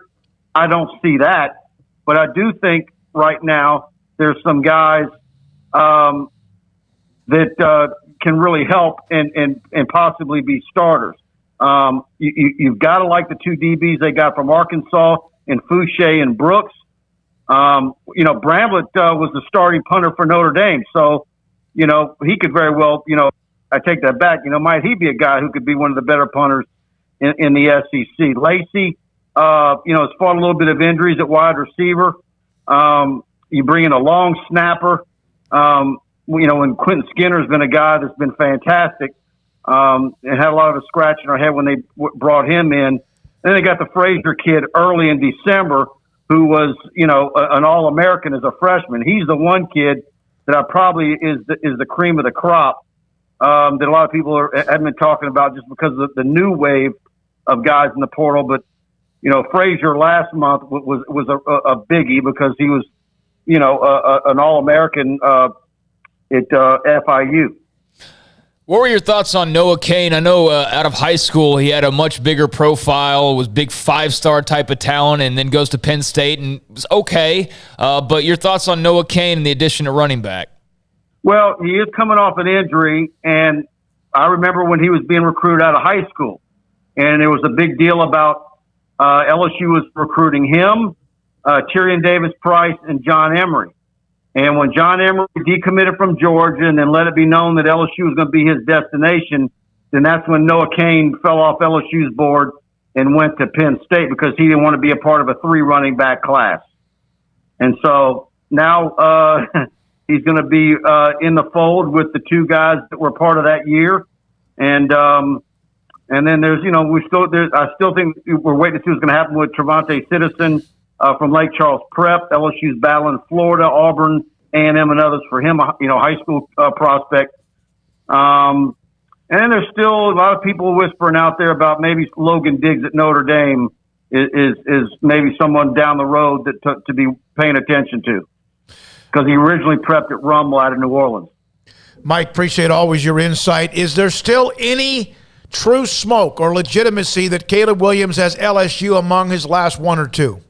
Yeah, I'm not buying that. I would be shocked. We'll see, but that people were having some fun with that last week, and that wasn't one that I bid on. Good. Well, that's why I asked you. Thank you. Mike Scarborough, TigerBait.com with us on Sikkim 365 Radio. Mike, when it comes to quarterback, you said you may think that it'd be after spring. How do you think it shakes out right now after this kind of transfer portal wave of the depth chart? Well, look, Miles Brennan obviously went into the depth chart, chose to come back to LSU. You got Garrett Nussmeier, and then the 5-star fantastic high school quarterback Walker Howard that enrolled at midterm. So you'll have those 3 in spring football. We don't know on Miles Brennan what kind of shape he's going to be in, how healthy he is. And even if he is healthy, you don't know how long he can go in a season. He's had a bit of bad luck, and I'm not throwing him under the bus, but that's a scary situation. So, look, there's some scenarios here where, and we've now seen it a couple of times at LSU in the last handful of years, where you think that the quarterback room is as good as it's ever been because you're sitting there this time of year with 4 quarterbacks, and then by mid-August you're down to 2. Mm-hmm. And so I think you wait to see what the competition looks like, who's healthy, who's distancing themselves, who's maybe disgruntled or not liking their lot, and then also paying attention to the transfer portal, because you're going to have a lot of battles at colleges all around the country. And, if you think you can better yourself, you bring in another quarterback. So I know Walker Howard is a heck of a competitor. I personally think he's better than all the quarterbacks on the LSU roster, but he is a true freshman. He needs to get a little bit heavier. So ideally, you would redshirt him.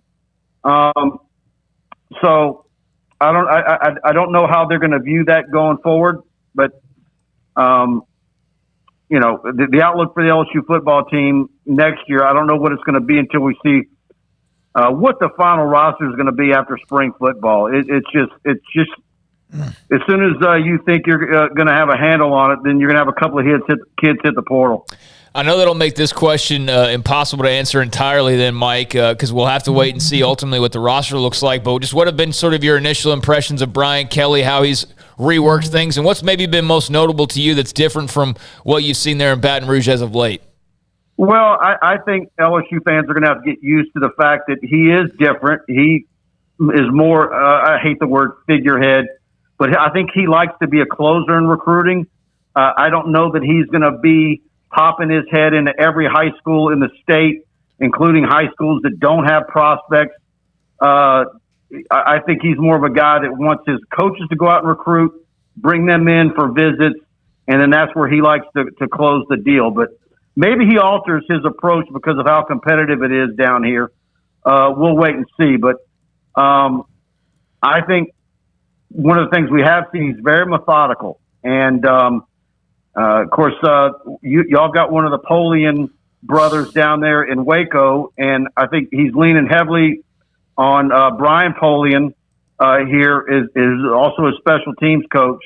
And as far as evaluating and offering talent, and I think we're going to see a lot of regular order as far as junior days next month once we get past next Wednesday. So we're seeing a steady stream of scholarship offers going to out-of-state kids right now.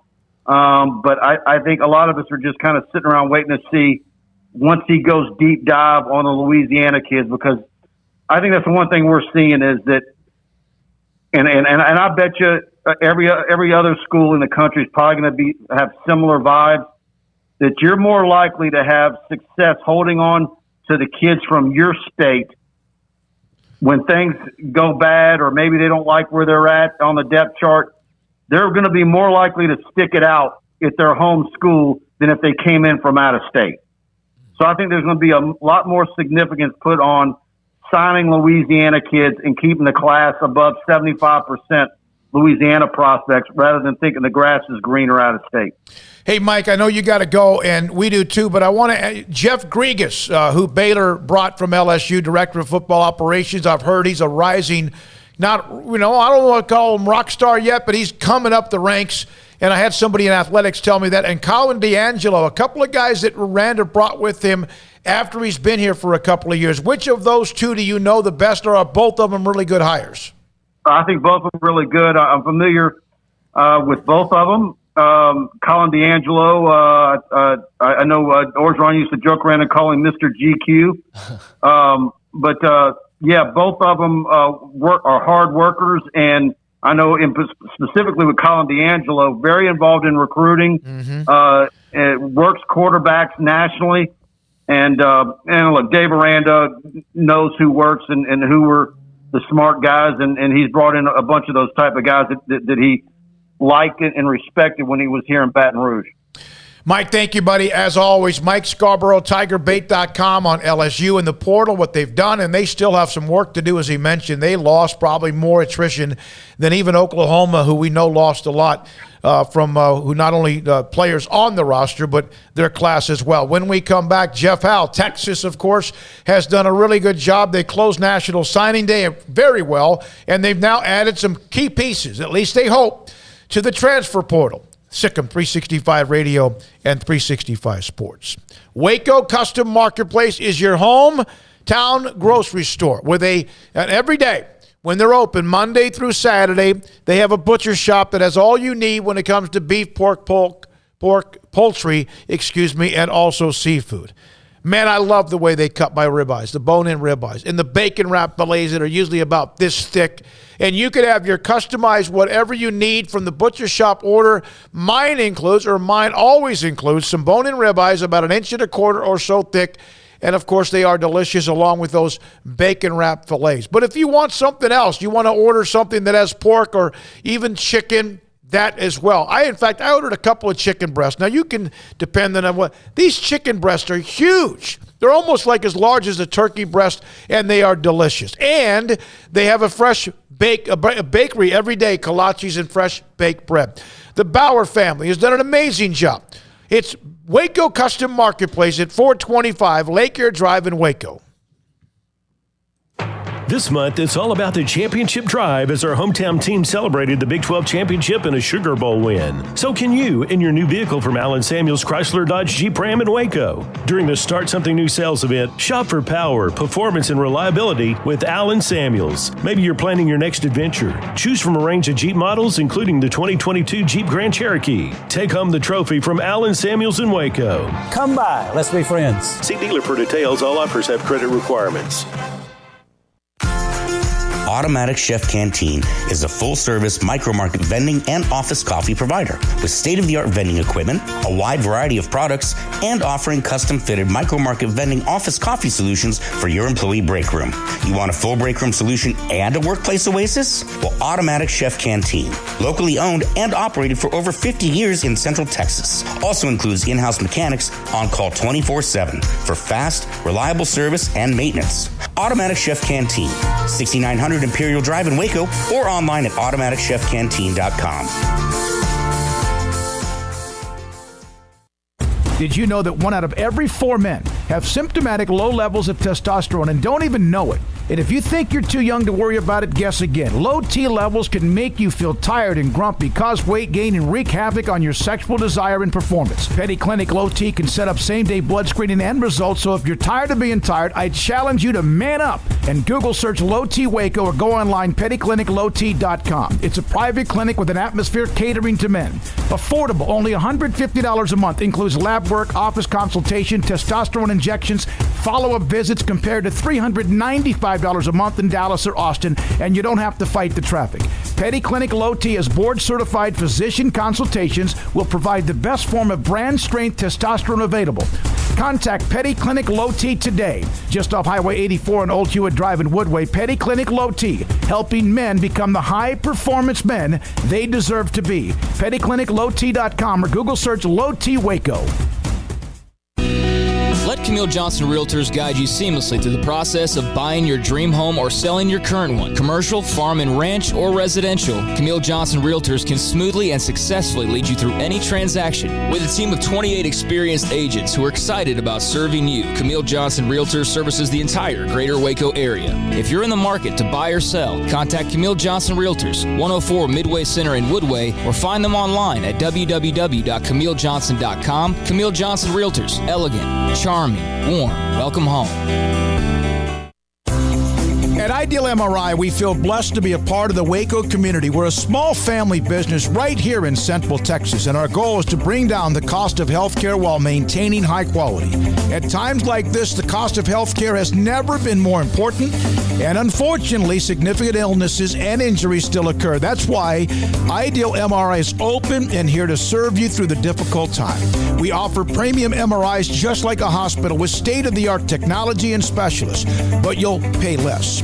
Sometimes thousands of dollars less, whether you're using insurance or not. At Ideal MRI, we accept most insurance and there are no hidden costs, even offering financing if that's needed. Everything included in the price, and you'll not get something as a surprise in the mail later on. If you need an MRI, ask your doctor about Ideal MRI. They'll know. You can schedule an appointment safely from home online in minutes at idealmri.com or give us a call, 833-IDEAL-MRI, idealmri.com. Welcome back to Sikkim 365 Radio. Are you a Sikkim 365 super fan? Then try out our premium subscriptions at Sikkim365.com. 434, Jeff Howe. Longhorn Blitz 247 covers Texas. Also appearances on the Horn. Joins us. He's our go-to guy for UT on many things, and he joins us on Sikkim 365 Radio and 365 Sports. Jeff, thank you for your time. So obviously, Texas made a run near the end of the National Signing Day with what they were able to do, and they've been successful in the transfer portal. Have they gotten everything they need?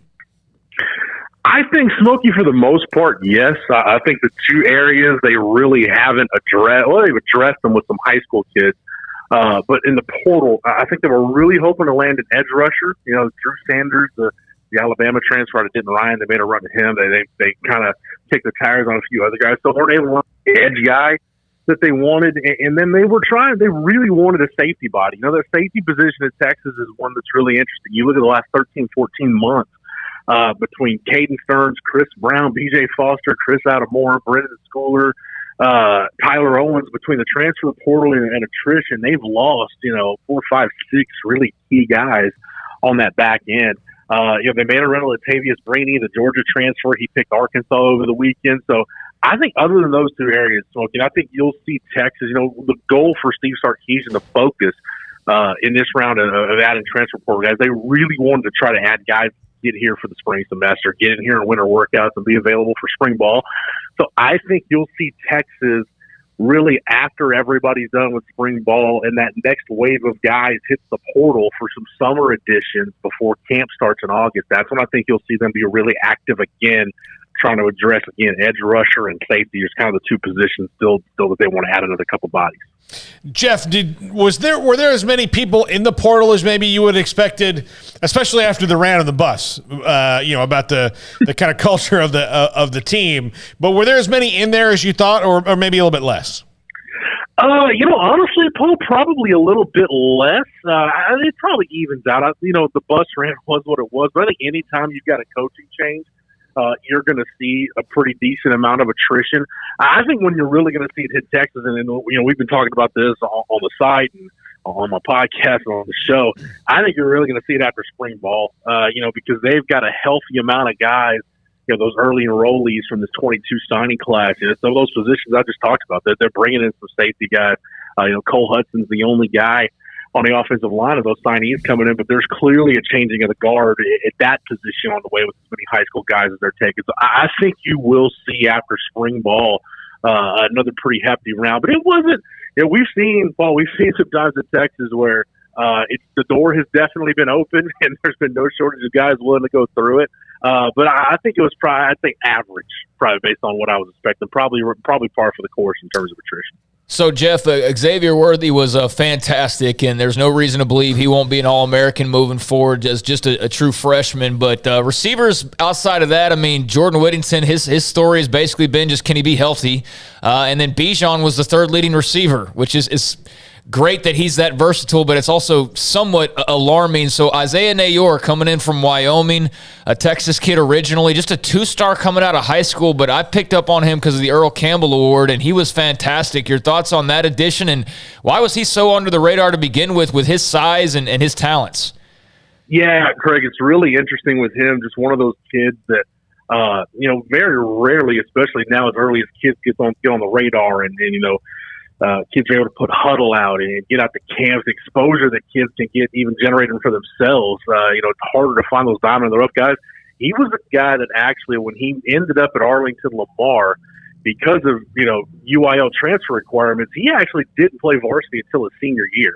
So he played JV as a junior and was a kid that for that reason alone, just going into his senior year, really nobody knew who he was. And now with, the early signing period, what's kind of left with in this late period is either those handful of really super blue chip guys that are drawing the process out, or kind of under the radar guys that if you're a program like Wyoming, you're going to look at that pile of guys and see, okay, who can we take a flyer on? And Isaiah Nayor was one of those guys. The measurables were there, but just didn't have the exposure because of some circumstances that were kind of out of his control. So, goes to Wyoming, puts up numbers, and I think where he's really going to help Texas, Craig, you start looking at some of the analytics, his average depth of target, how far is he getting down the field before he's targeted, yards after the catch per reception.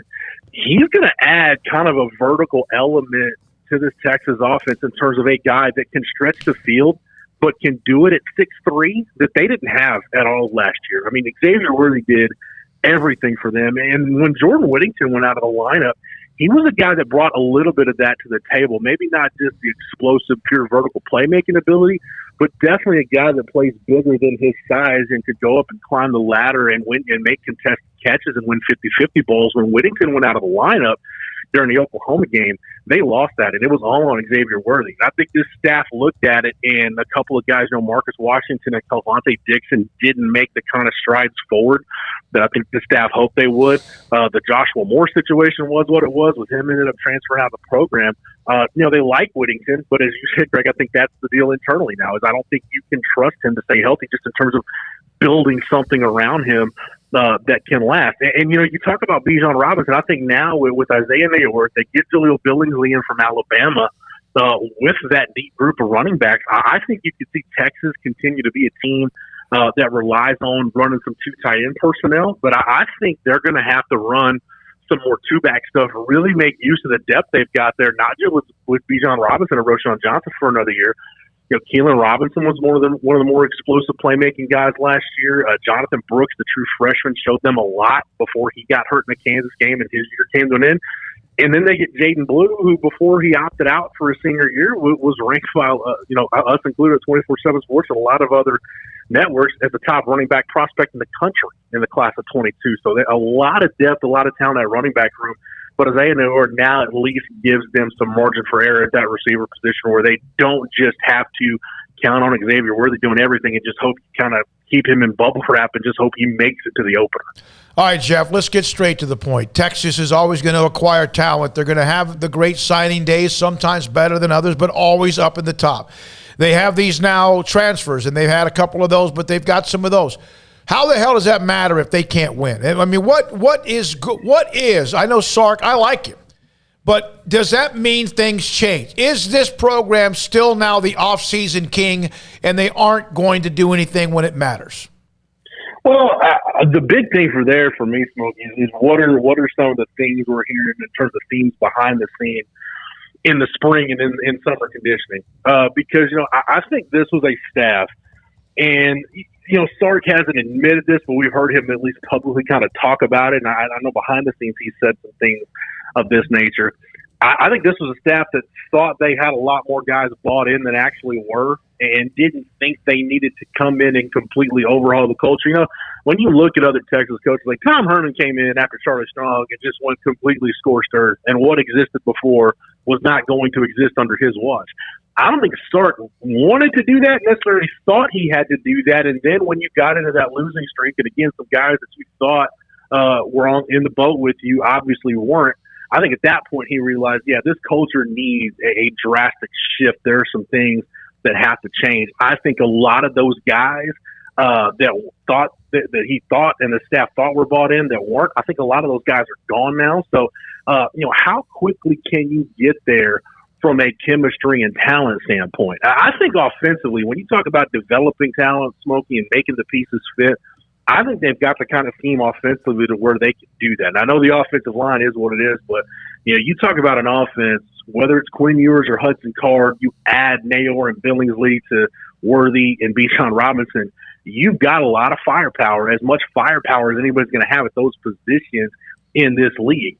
The key for me is a couple things. One, how fast can you develop some of these young offensive linemen when they get here this summer? And that's on top of the culture stuff. And then two, what is the impact Gary Patterson's going to have on this defense? And I think it's got to be helping Pete Kwiatkowski tie the back end with the front end and really helping their coverages match their fronts. Nothing really fit for them defensively. And when you look at Pete Kwiatkowski's track record at Washington, yes, he had some really outstanding players, guys that are making a lot of money in the National Football League right now. But the other thing he had, the relationship with him and Jimmy Lake and Pete Kwiatkowski's ability to manage the front and pair it with Jimmy Lake's coverages and what he wanted to do on the back end.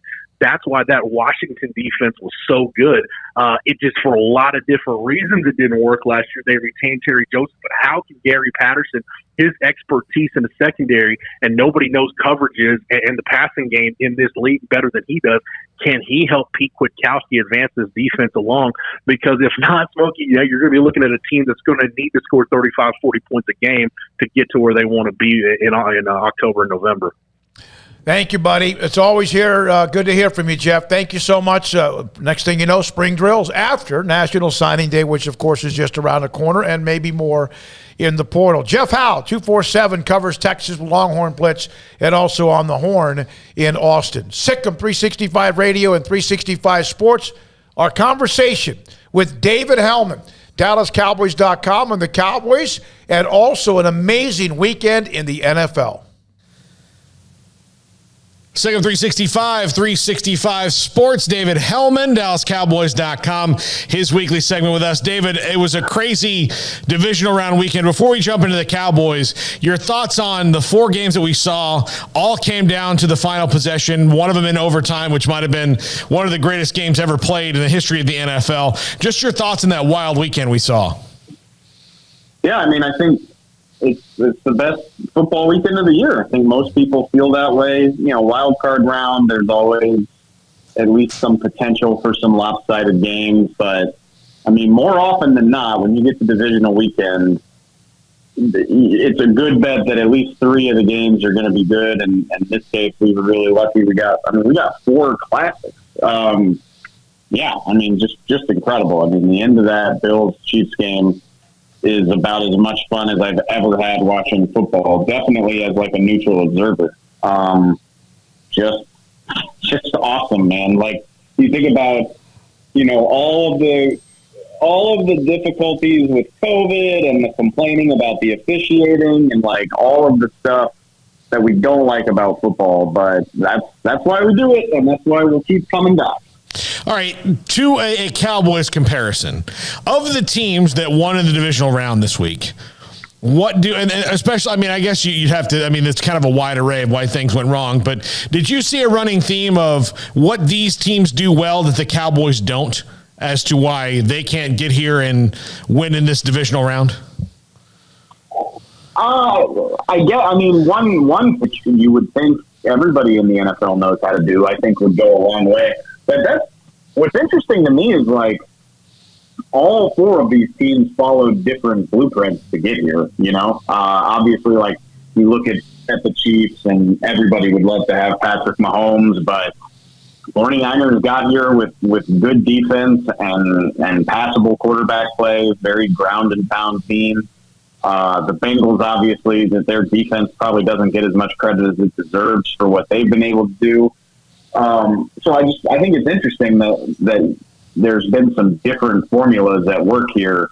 And I think the Cowboys have done a lot of the stuff that's gotten those teams to where they are. And it makes it frustrating that, I don't think the Cowboys are like a significant step down in terms of like roster talent from what we're seeing from these teams.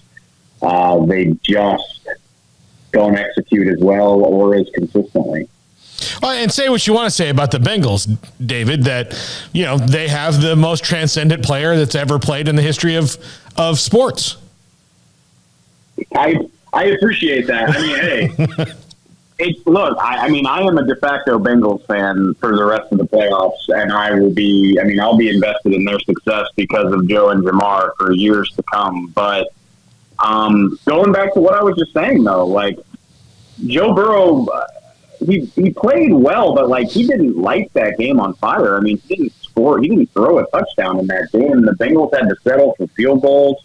And that's what makes it frustrating. Like, again, Matt Stafford played great against the Bucs, but like the thing that won them that game was their pass rush.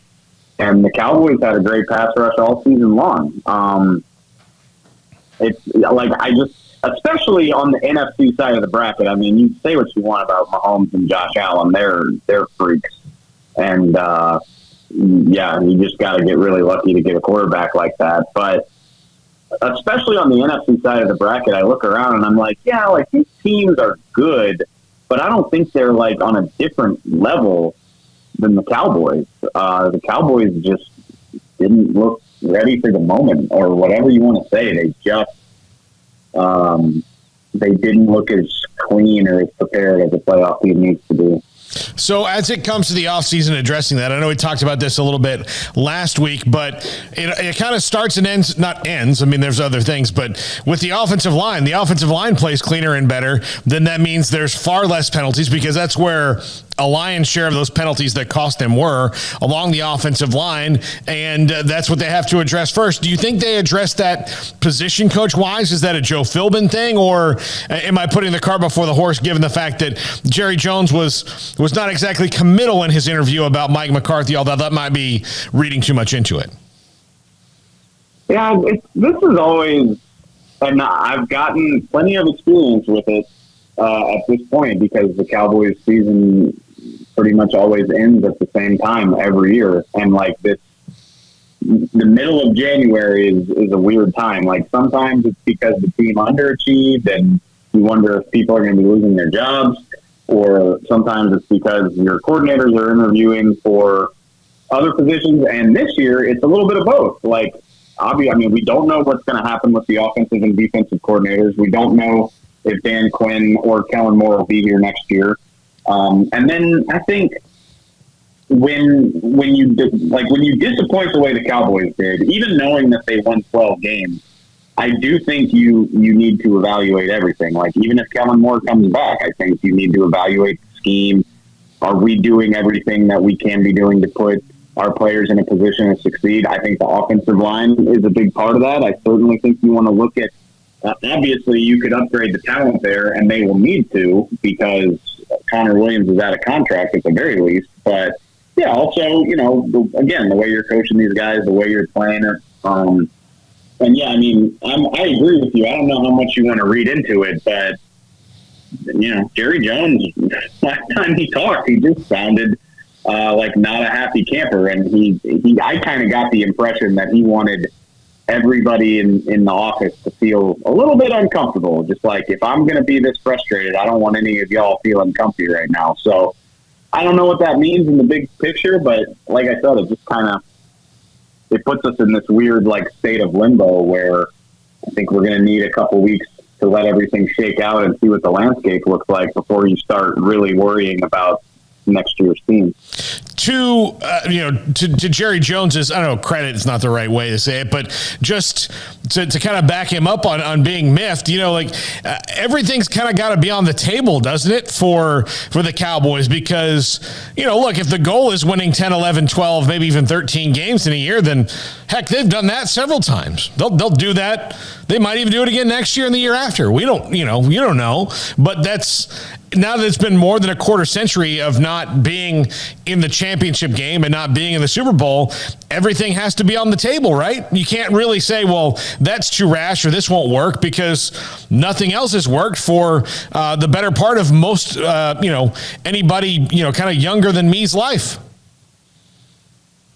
Yeah, I mean, I completely agree. And that, going back to my earlier point, is like, okay, I mean, throw out the Chiefs and the Bills, because I just think the level of play that you're getting from those quarterbacks, I mean, it speaks for itself. But I mean, looking around at the other 6 teams that played this weekend, I don't look at any of them and think oh man, the Cowboys are a far cry away from being that good.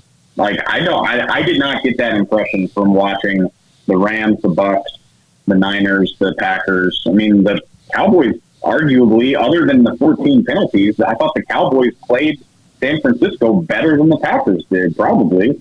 So yeah, there aren't very many good excuses for why the Cowboys couldn't have played this past weekend, and potentially could even still be playing. I think it's letting them off the hook to say oh, well, they're just not on the level of any of these teams. I don't think that's true. And yeah, so I think everything should be on the table. Like I said, I don't know if that leads to any major changes, but I don't blame Jerry Jones if he's looking under every rock to see what he needs to think about moving forward. So when do you start working on, and you always kind of look, I know, but when do you start working on the stuff that you guys do for the draft? Is it now? Now that we're kind of a week out of we're a week out of the end of the season? Oh yeah, it's draft season, baby. Our draft podcast fires up on Tuesday, tomorrow, and we'll be going twice a week from now until the draft. I'm not sure if I'm going to Mobile for the Senior Bowl. We're in the process of figuring that out, because, I mean, that sneaks up on you, too, because that starts a week from tomorrow. So, yeah, I mean, as soon as the season's over, it's draft mode, full speed ahead for sure.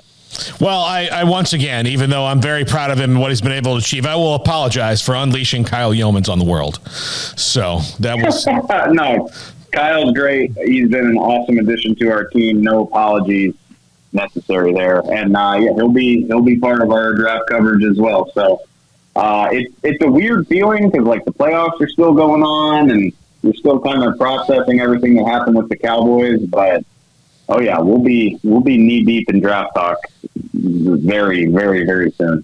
David Helman, DallasCowboys.com, joins us every Monday. David, thanks a lot. The draft show starts very soon. What was it, next week? The end of this week? Tomorrow. The beginning of this week. Yeah, we're ready to go, man. All right, draft show starts this week on DallasCowboys.com. David, thanks a lot. We'll talk to you next week. Thanks, Paul. Scott Drew is next Sikkim 365 Radio, 365 Sports. Riverbend Liquor and Wine, Lakeshore Drive and North 19th Street here in Waco. A hidden gem. Look, if you were looking for high-end bourbons, they're the place to go for high-end bourbons. Whether it's Pinhook, Weller, Bardstown, they've got it. That Riverbend Liquor and Wine. Craft beer, nobody better at craft beer. Customer service, nobody better at customer service. Drive-through window, if you're in a rush, nobody's better at the drive-through window. So if you are, looking for wine, beer, spirits, whatever it is, Riverbend Liquor and Wine, Lakeshore Drive, North 19th Street here in Waco. Find out more on Facebook and Instagram.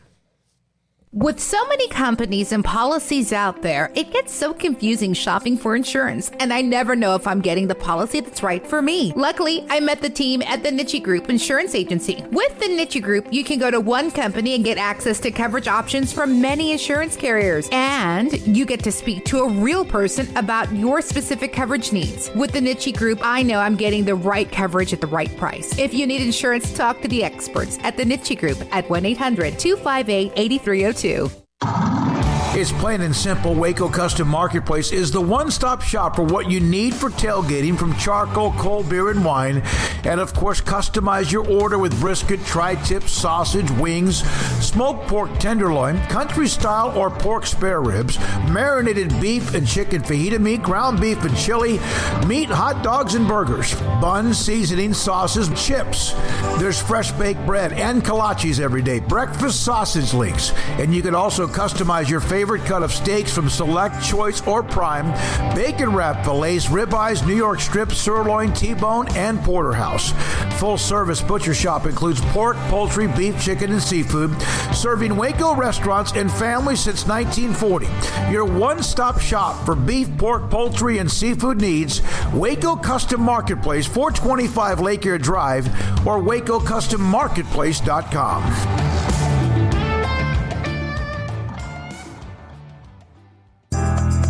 Riverbend Liquor and Wine, Lakeshore Drive at North 19th Street in Waco is a hidden gem. They've got a great selection of spirits, wine, and the most extensive selection of craft beer in Waco in their gorgeous walk-in fridge. And they have an amazing array of high-end bourbons like Pinhook, Weller, Buffalo Trace, Brush Creek, Hotel, Garrison Brothers, Thomas S. Moore, Hooten Young, and Bardstown. Great customer service and a convenient and speedy drive-through window. Riverbend Liquor and Wine. Find out more on Facebook and Instagram.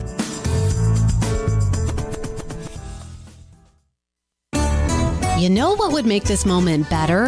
Pizza. Dough made from scratch and an Italian family sauce recipe pizza. 3 fresh signature cheeses making a melty blanket of perfect pizza. Bob Mock has owned Marco's Pizza franchises since 2013 and has been delivering pizza since 2001 and is the proud owner of 4 locations in the Waco area, in Belmead, China Spring, Woodway, and soon to be open in Robinson. Order at marcos.com to make any moment better. Marco's. Pizza lovers get it.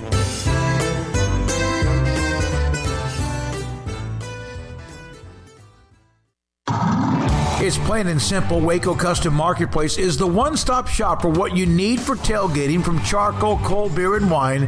And, of course, customize your order with brisket, tri-tip, sausage, wings, smoked pork tenderloin, country-style or pork spare ribs, marinated beef and chicken fajita meat, ground beef and chili, meat, hot dogs, and burgers, buns, seasoning, sauces, chips.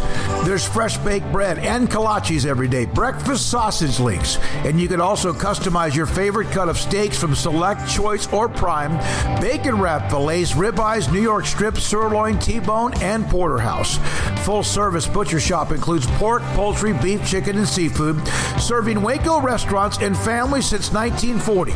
Your one-stop shop for beef, pork, poultry, and seafood needs. Waco Custom Marketplace, 425 Lake Erie Drive, or WacoCustomMarketplace.com.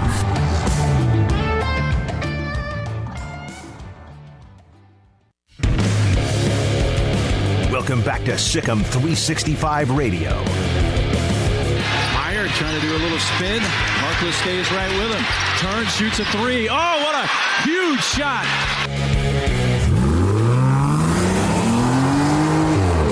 This segment on Baylor Athletics on Sikkim 365 Radio is brought to you by Richard Carr Buick GMC Cadillac. Learn more at richardcarr.com. Now, here's David Smoak, Paul Catalina, and Craig Smoak. All right, I have just gotten changed up a little bit. I'm going to MC a high school football banquet tonight for Midway. They had a tough year at 1-9. They're having their football banquet tonight, and so I'm about to leave for that. It starts at 6 o'clock, and it is across town. We mentioned Auburn, the number one team in men's basketball, and we're waiting. At any moment, we'll have Scott Drew, at least in the next few minutes. Auburn 1, Gonzaga 2, and Baylor, Arizona 3. Baylor and Kansas are 4 and 5. Houston, I was watching Houston. This might have been after Baylor beat Houston. Houston was playing East Carolina, and I think at one point the score was like 38-6. They were just bludgeoning East Carolina. Duke at 9, Kentucky 12. It was a hell of a game with Kentucky and Auburn. Texas Tech at 13. Again, tonight they play Kansas. And then I mentioned at the bottom of the top 25, Iowa State is still in the top 25. They've lost a few games, and they're at number 23. Yeah, it's a great conference. Really interested to see the game tonight. I mean, that'll go a long way in determining, what rankings we're talking about next week and then just the race itself. I mean, in Lawrence, so, you'd expect KU to probably have the edge. They're ranked higher. They've probably been overall, I guess, more impressive. But, I mean, Texas, that's not taking away anything from Texas Tech. They'll be ready to play tonight. Should be a fantastic game. And then that's easily the game of the week in the Big 12. I mean, they've got the SEC Challenge that's coming up this weekend. So that'll be, just kind of a different and fun thing. But, yeah, I mean, Kansas State, Baylor, Texas, TCU, Oklahoma, West Virginia, Iowa State, Oklahoma State. Those are all fine games and will probably be competitive. But tonight's the big game. I mean, that's the only one this week with a top 25 matchup. And the only other one would be KU and Kentucky later on this week as far as the entire Big 12 SEC schedule. Big 12, yeah. I mean, that's the only other one of two top 25 matchups. So KU, big week for them, not only tonight, but then coming up on Saturday against the Wildcats as well. So that'll be really interesting, and I'm sure we'll take a deeper look. Rick Barnes going back to Austin, things like that, as we draw closer to Saturday. But that game tonight, that ought to be pretty good stuff. Baylor will play tomorrow night against Kansas State, who has jumped right back in it. They of course, had the win. And then, they were about to not just jump back in it, become an NCAA tournament-like team, and that still can happen. They were beating Kansas by 16 at halftime. We mentioned that back in the early part of the show, and they just started suffocating. You could see it. Agbaji started making everything, and you could just see them, when you tighten up. And look, and this doesn't happen often in the Big 12, but Kansas got hosed on a call on a three-pointer shot, yeah. Where Agbaji should have shot 3 free throws. And this is one of the things that kind of ignited my respect for him, in that a lot of young guys in that situation would have gotten caught up in the emotion of the moment and been like, I should have had another free throw. I should have had another one. No, just give me the ball 2 more times and I'll win this sucker for you, which is exactly what he did. And then K-State just absolutely they hyperventilated in that game. Baylor has Alabama on the road coming up this weekend, that SEC and Big 12 challenge. But tonight it is Texas Tech against Kansas in Lawrence. We are now joined by the defending national champion head basketball coach in Scott Drew after the wins on the road, bouncing back with the win Saturday against Oklahoma and Kansas State tomorrow night at home at the Farrell Center. Scott, thank you very much for your time. Did James Akinjo, in a game in which he only scored a couple of points, did he actually, in the eyes of maybe Baylor faithful and your players, grow even more with his legacy because he just tried to play?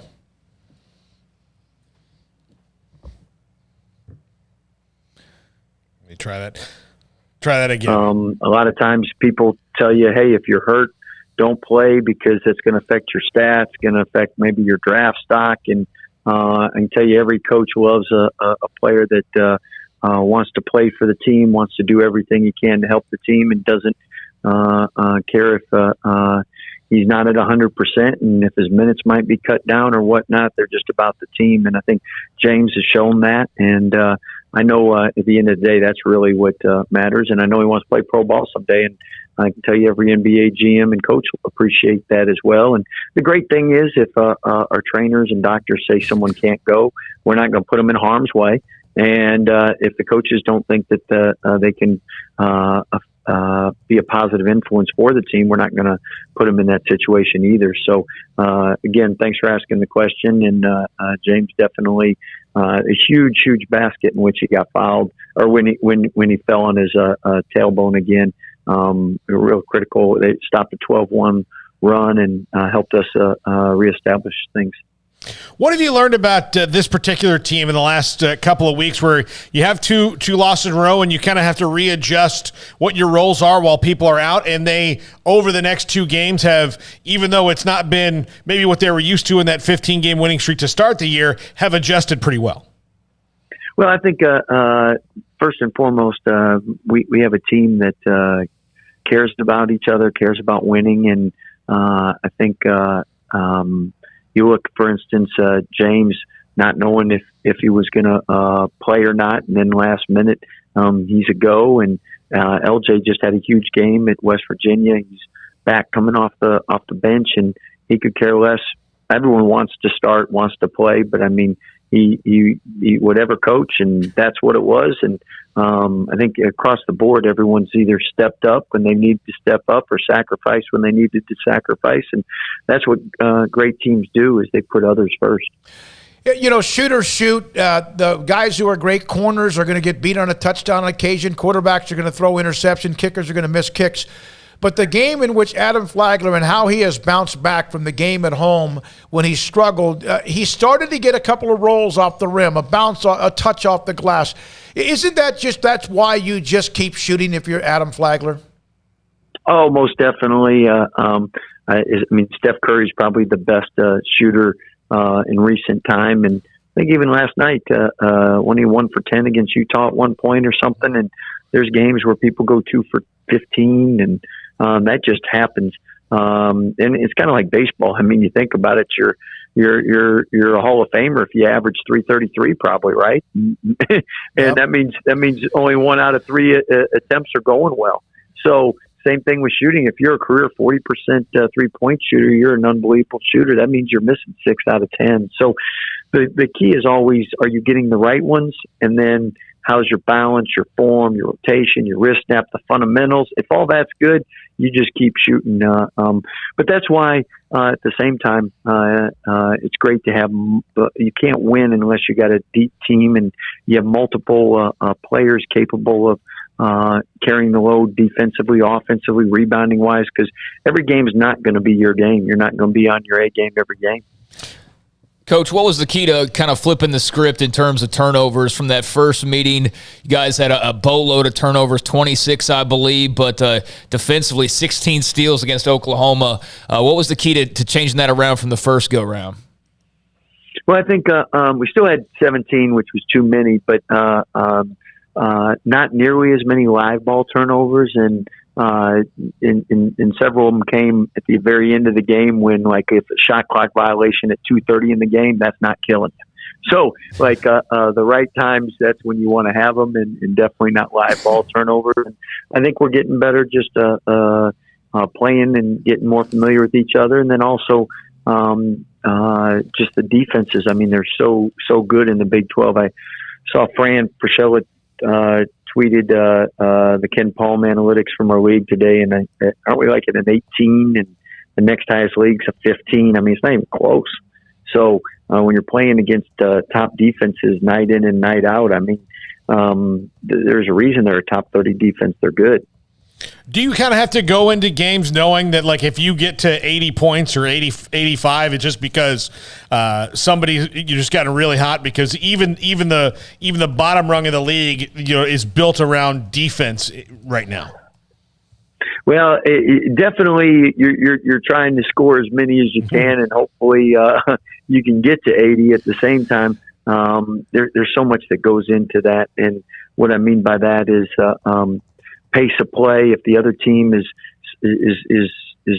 working at 25, 30 seconds, I mean, the games are going to be in the 60s rather than in the 70s and 80s. And you're not having a top defense if you give up transition buckets. And that means you're probably not turning it over as much, and you're probably not taking bad shots. So when you get separation in this league, enjoy it, because it's only going to happen 1 or 2 or 3 nights. And the other thing with that, I think you look at our team last year. for instance, we were able to get separation several times because I think you had a couple teams that were younger, and this year you don't seem to have that youth because you have teams that basically brought in 5th year, 4th year, 3rd year, 6-year guys. So you have a lot of experienced players that just don't give up and don't get rattled. And then on top of that, now throw the fans in, and I think that's huge because if you don't have the fans, especially at home, you get down like Oklahoma State. We were playing, as you know, not very well and got down big, but our fans helped us get back in it because once you do something well, they give you that inspiration and motivation to keep going and persevering and fighting through things. So, I mean, it's hard to bury a team on the road as well. Scott, you have this behind the scenes with ESPN Plus, and obviously the documentary that came out the last 2 weeks has got nothing but rave reviews as well. But the documentary, or the series, when there are people there, everything you're doing, is that at times a distraction, or have you gotten used to it because you get coverage so well? Well, I think the answer to both questions would be yes, it can be a distraction at times. But one, the film crew we have, TL and her group, are true professionals. Yep. And I mean, they are so easy to get along with and do such a great job. They've made that something that's been a blessing. Number two, with that, I think if you're a program that's got stuff to hide, you're obviously not wanting people around all the time. Mm-hmm. But like with our guys, it's just such a great opportunity for them to be role models and have people get a chance to know them. And I know we have some features coming up with our different players in the next couple of weeks, and I know they're great role models, and it's going to be something where I know they have a chance to help influence the younger generation on just what to achieve, what to set goals for, how to go about it, how to be a good person all around. Scott, got Kansas State coming up. They had the tough loss to Kansas, but had a couple of big wins. Before that, also got the SEC Challenge coming up later this week. Looking ahead to, obviously, tomorrow is what matters most important, but K-State and then the SEC Challenge. Your thoughts on this week of games? Well, let's start with K-State. And, I mean, they've had everybody together for 3 games, and in those 3 games, they beat Texas Tech, they beat Texas, and then they very easily could have beat Kansas. I mean, so they're as good as anybody in the league, and if they had everybody healthy all year long, they're probably a top 20 team. So, I mean, those are 3 pretty good games, and 2-1, and could have very easily been 3-0. And the games they lost before that, when they weren't whole with so many people out, were 2 points and 3 points and 3 points. So, and one was 13. But I mean, that's again, just the top to bottom in our league. There is no easy game. So we know we got to be on our A game. The good thing is when we go over scout and we show clips of the other team, our guys see how good they are and understand how good they are, and makes it a little easier to know they'll be fired up and ready to go. And weekday games are tough for, I know, students and fans and everybody, and that's why they're so critical. If you watch a game or affect it, and as many students and Baylor fans that can affect it, we need you. Then SEC Challenge, that's a big deal to us. We've taken challenges very serious, and I know we have a great opponent. I know they have a great home court atmosphere, and we're excited to represent the Big 12. But do they have Scott Drew in their bear pit? How much fun was that? Bill Fennelly said it yesterday. He coached your sister, I believe, but he was talking and he tried to recruit Nicki to Toledo. How much fun? You guys, you and all your staff had a great time, it appears. Well, Coach Finley's a family friend, unbelievable coach. Did a great job with my sister and Nicki, and her family's very close with him as well. And he didn't know we were going in the bear pit, and so I had to make sure early on in warm-ups when I started the old sit-down coach, and he looked up like, who's heckling me?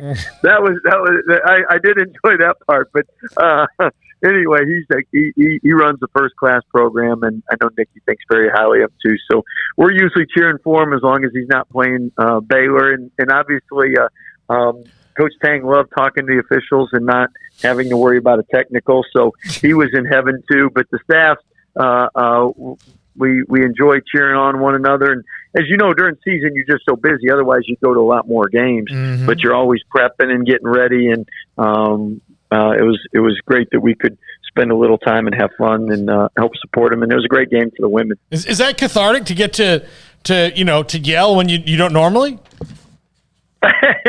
Well, you know what? You let out some of that Big 12 frustration. I love it.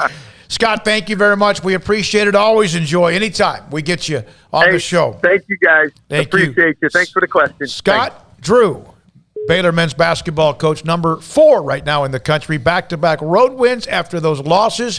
When, you wonder and then they take care of business in Morgantown emphatically as well at Oklahoma in Norman.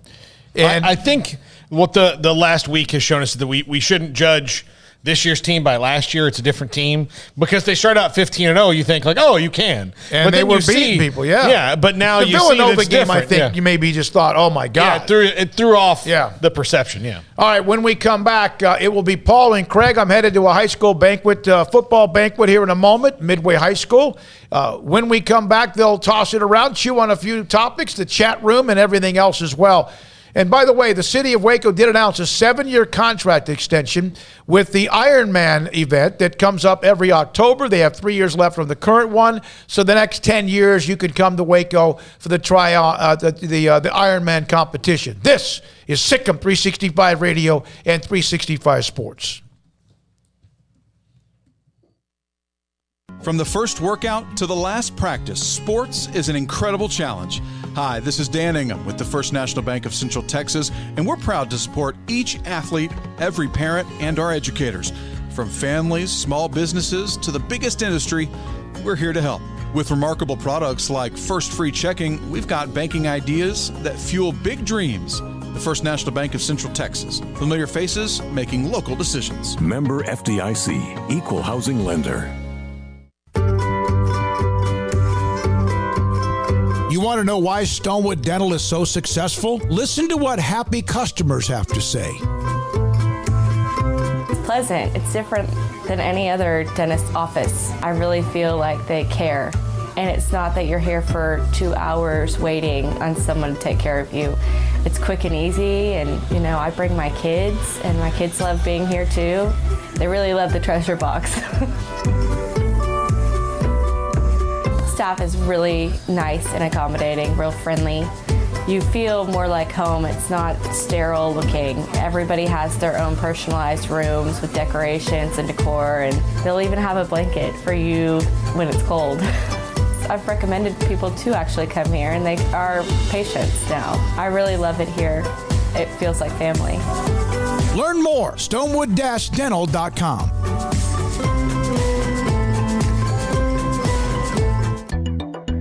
It takes time to reach goals. It's a truth that applies to more than sports. It goes for your financial goals as well. You work hard for your money, and you deserve an investment strategy that lines up with your game plan. And Tom Albers, your Edward Jones financial advisor, can help. If your financial investments aren't putting forth the effort you desire, stop by today for a financial review. Tom Albers, 4301 Lakeshore Drive, 254-776-7605. Edward Jones, member SIPC.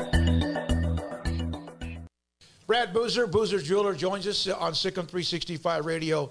Brad, what makes you different than anyone else, in your opinion, as far as what Boozer's does? The fact that I own the jewelry store, anything I need to do, will do, or can do, I can do it. The buck stops with me, whereas a lot of places you have to go up the corporate command and corporate channel. Well, if you come in and want to make a deal, we sit there and we make the deal. And you can find whatever someone's looking for, correct? Anything is obtainable. I don't care what brand it is, what size it is, how much it costs, large or small. Anything is obtainable, and we can definitely get that in for you to see, look at, or buy. Do you have the opportunity, if people have to pay things off, as far as a layaway program? What about what you have with financing? Absolutely. We have 12-month no interest financing. We have layaway. If you want to pay with Bitcoin, I can take Bitcoin now. So if there's any way you want to pay for it, we can find a way out to make it work. You want to know why they're successful? Brad Boozer, the owner of Boozer's Jewelers on the corner of Valley Mills and Lake Air in Waco.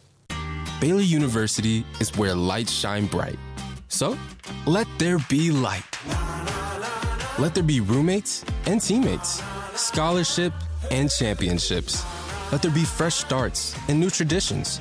fast friendships, and lasting impacts. Let there be laughter. Let there be joy. Let there be light. Baylor University, where lights shine bright.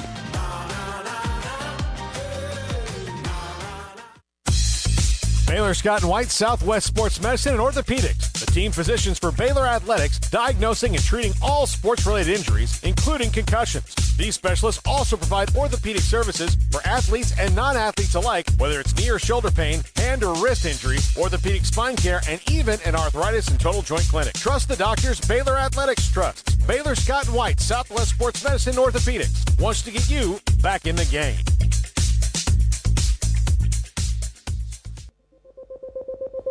Welcome back to Sikkim 365 Radio. The 5 o'clock hour is sponsored by Edward Jones Investments with financial advisor Tom Albers, staying in touch with you and your money through these difficult and changing times. Edward Jones, making sense of investing. Welcome back into Sikkim 365 Radio, 365 Sports. Smokey's gone, off to MC the Midway High School banquet for the football season. Craig and I are here for the rest of the show. 254-339-1122. Give us a text, give us a call. Also talk on the chat room. Craig, a couple things I saw, just college football news we didn't get to yet. In recruiting, Harold Perkins, a 5-star linebacker, decommitted from Texas A&M, and he's going to announce his commitment. He's the number 4 prospect overall in the 2022 class, and he's going to announce his commitment on signing day next week.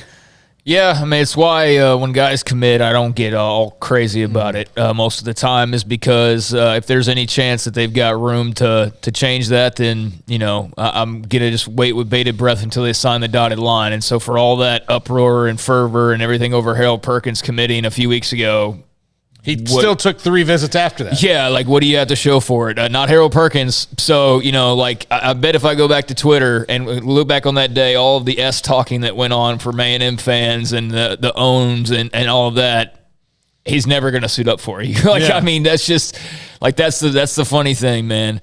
But, yeah, that's a huge loss for A&M. That was a big deal when he committed. Obviously an excellent player. And I know I've seen a lot of scuttlebutt about Florida, I guess, is maybe one of the teams that LSU.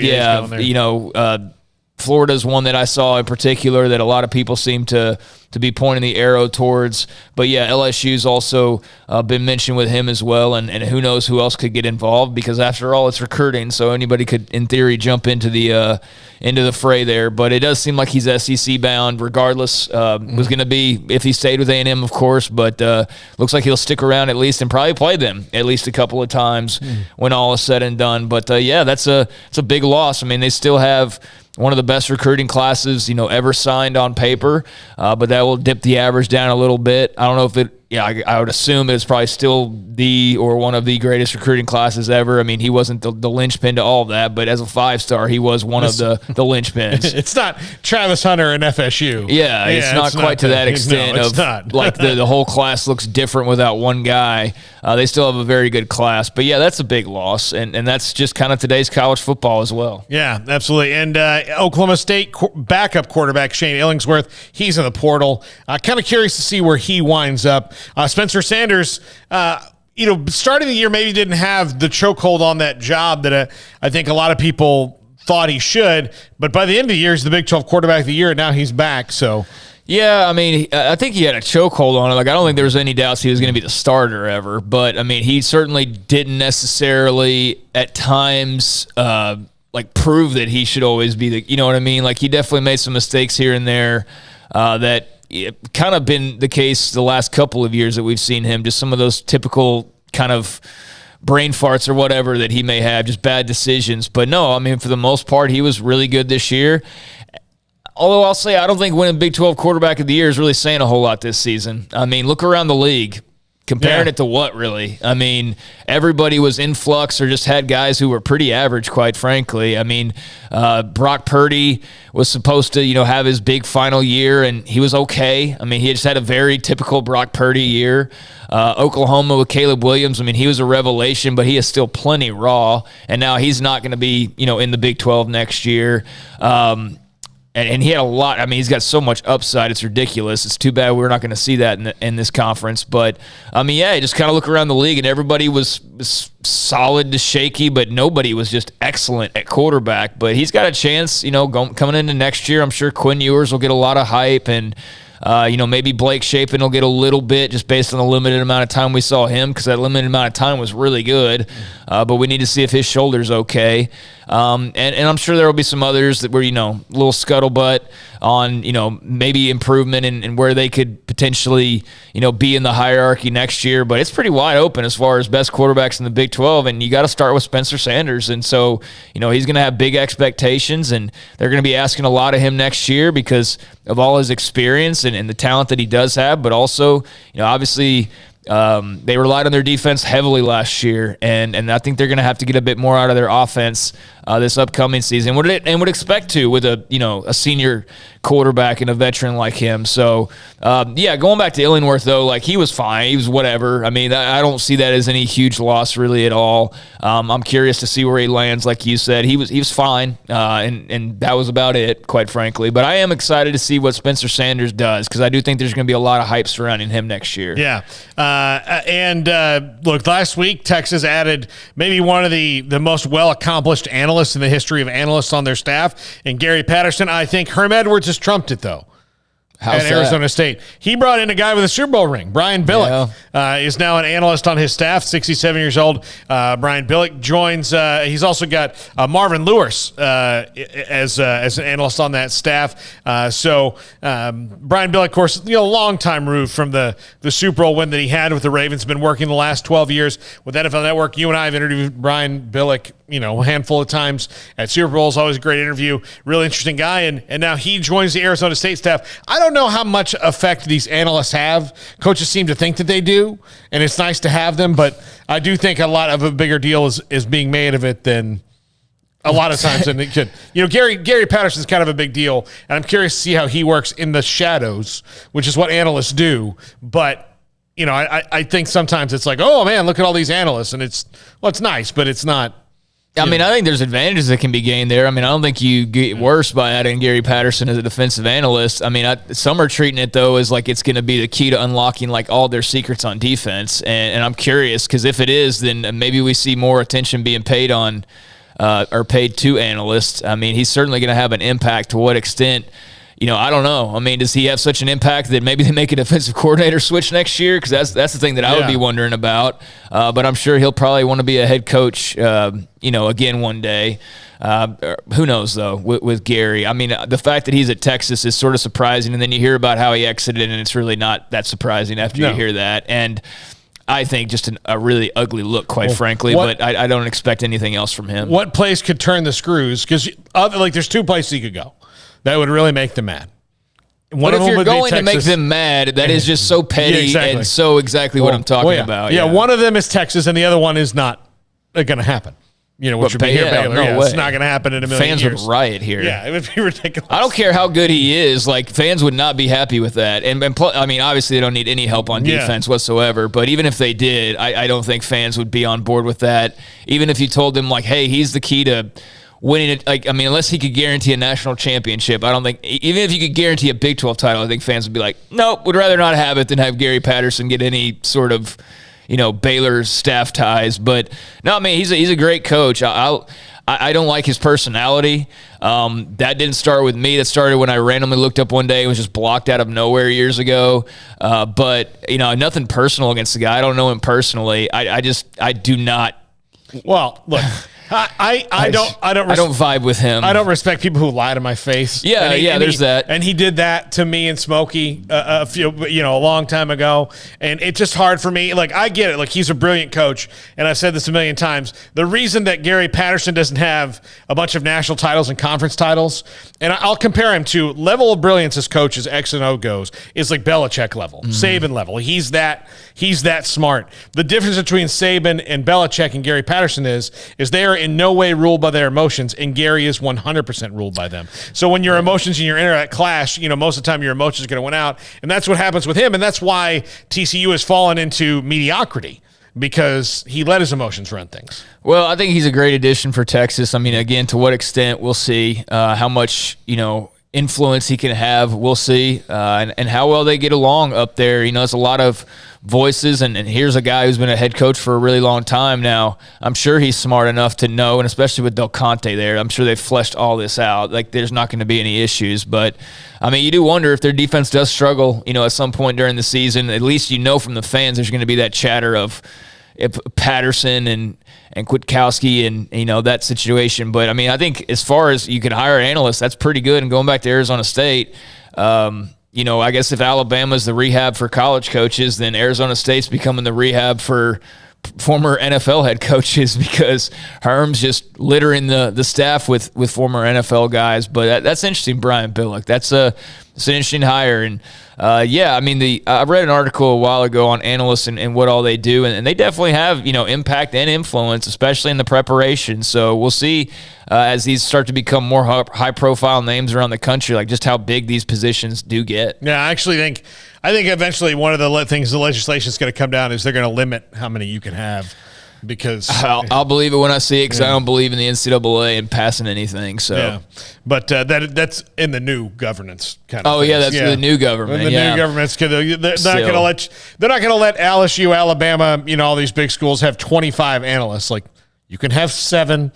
Let's be realistic. All right, let's go to the phones on the BetUS caller line. Chris in Missouri. Chris, thanks for your call. Good afternoon, guys. Hey, with the economy getting bad, I had 2 quick questions for you. The first question was, do you think with the success Baylor's had, you know, a basketball national championship, being the Big 12 champion and Sugar Bowl champion, do you think when the television contract with the Big 12 rolls around, Baylor will have be in their top team? Do you think they'll have a little extra leverage? Maybe they can force a network like the ACC has their network on ESPN. Maybe the Big 12 can get a network going and maybe get some compromise for Big 12. Because, I mean, to be honest with you, if you're winning all the championships, you're the big dog. The other question I had was, do you think that we're going to be done with this Winter Olympics soon? Because we can't even find countries that will host a damn thing. So I don't even know if that's got a future after this year, to be honest with you. Well, anyway, just curious to your take. Chris, I'll go in reverse order.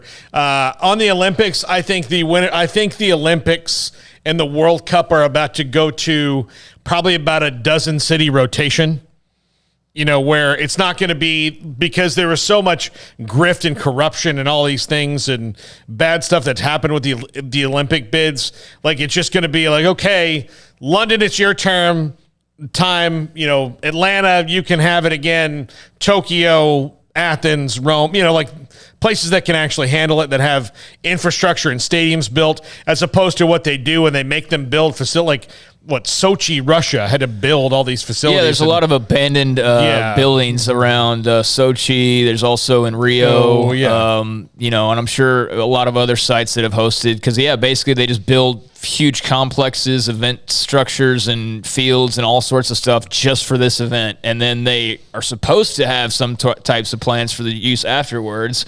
I guess in some cases they probably just, you know, break it all back down, but a lot of those are like future, you know, like keep that going. And I know there's a lot of countries that don't follow up. In Brazil, they're just like bus depots now. They just park their buses there because, and look, if you don't have use for soccer stadiums in Brazil, you have too many soccer stadiums. Like you've hit critical mass there. To answer the question though, I don't think the Olympics will go anywhere. No. I will say my interest is at an all-time low. I really could not care less about the Olympics at this point. And look, I'll get jazzed up for the summer, the winter, not so much. And I mean, I don't know. I couldn't even tell you a single American, quite frankly, that the problem with the Winter Olympics, especially for people like us who grew up in states where they're not popular, is we couldn't tell you anything about them because we didn't grow up. Like, I don't know one single figure skater I grew up in South Florida. Well, I don't know a figure skater. I don't know a guy who's into the luge. Yeah, I mean, I used to be able to list off some, figure skater, whoever. I mean, I think the interest is still going to be there. Like, I don't know. I just think that there's so many other things going on nowadays, too, that it's not as appointment television as it once was. Like, there's just broadcasts all over every channel, and schedules random, and the time zones, and it's kind of hard to keep track of in some ways, you know what I mean? But I don't know, I'll belly up to, certain events and make sure that it's something that I sit down and watch. But I mean, we've been so busy talking college football and NFL and stuff that the Olympics really hadn't crossed my mind much. But no, I mean, to answer your question, I don't think that it's going to turn into a situation where, they ended up, not even having Winter Olympics at some point. But the host cities have been a little bit questionable in some ways here as of late. Then on to Baylor. I mean, they become sort of a big dog in terms of winning, but I mean, their school population and just the fan base size will never really allow them, in my opinion, Paul, to be like the top dog or the shot caller of the conference. If they were, Texas Tech size and were winning the way that they were, I think they'd have a great argument to be able to throw power around a little bit more. Mm-hmm. But Texas and Oklahoma aren't out that door yet. And for Baylor, I mean, they just got to keep doing what they're doing. They're in a really good spot.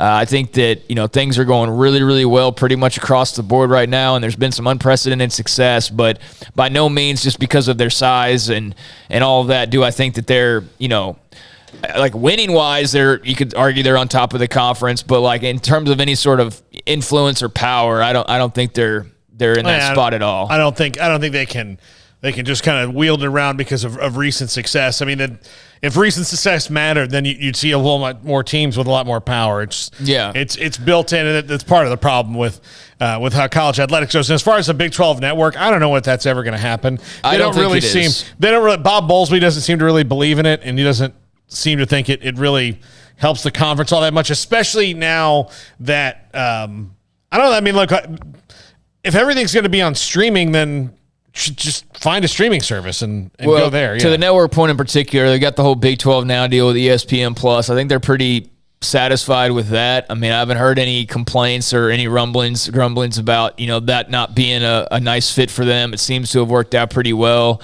I think you look at the struggles that the Pac-12 network has had, for example, and if you're the Big 12, you look at that and go like, do we really, especially losing Texas and Oklahoma, want to throw, millions and millions and millions and millions of dollars at a network that may or may not be successful? Like, I think that there was a time, especially when UT kicked off the Longhorn Network, where there was like sort of a rush to get that going, and the Big 12 sort of sat on its hands and never really went as far as, obviously the SEC network and ACC network and Pac-12 network. Like, they never went that far down the tracks.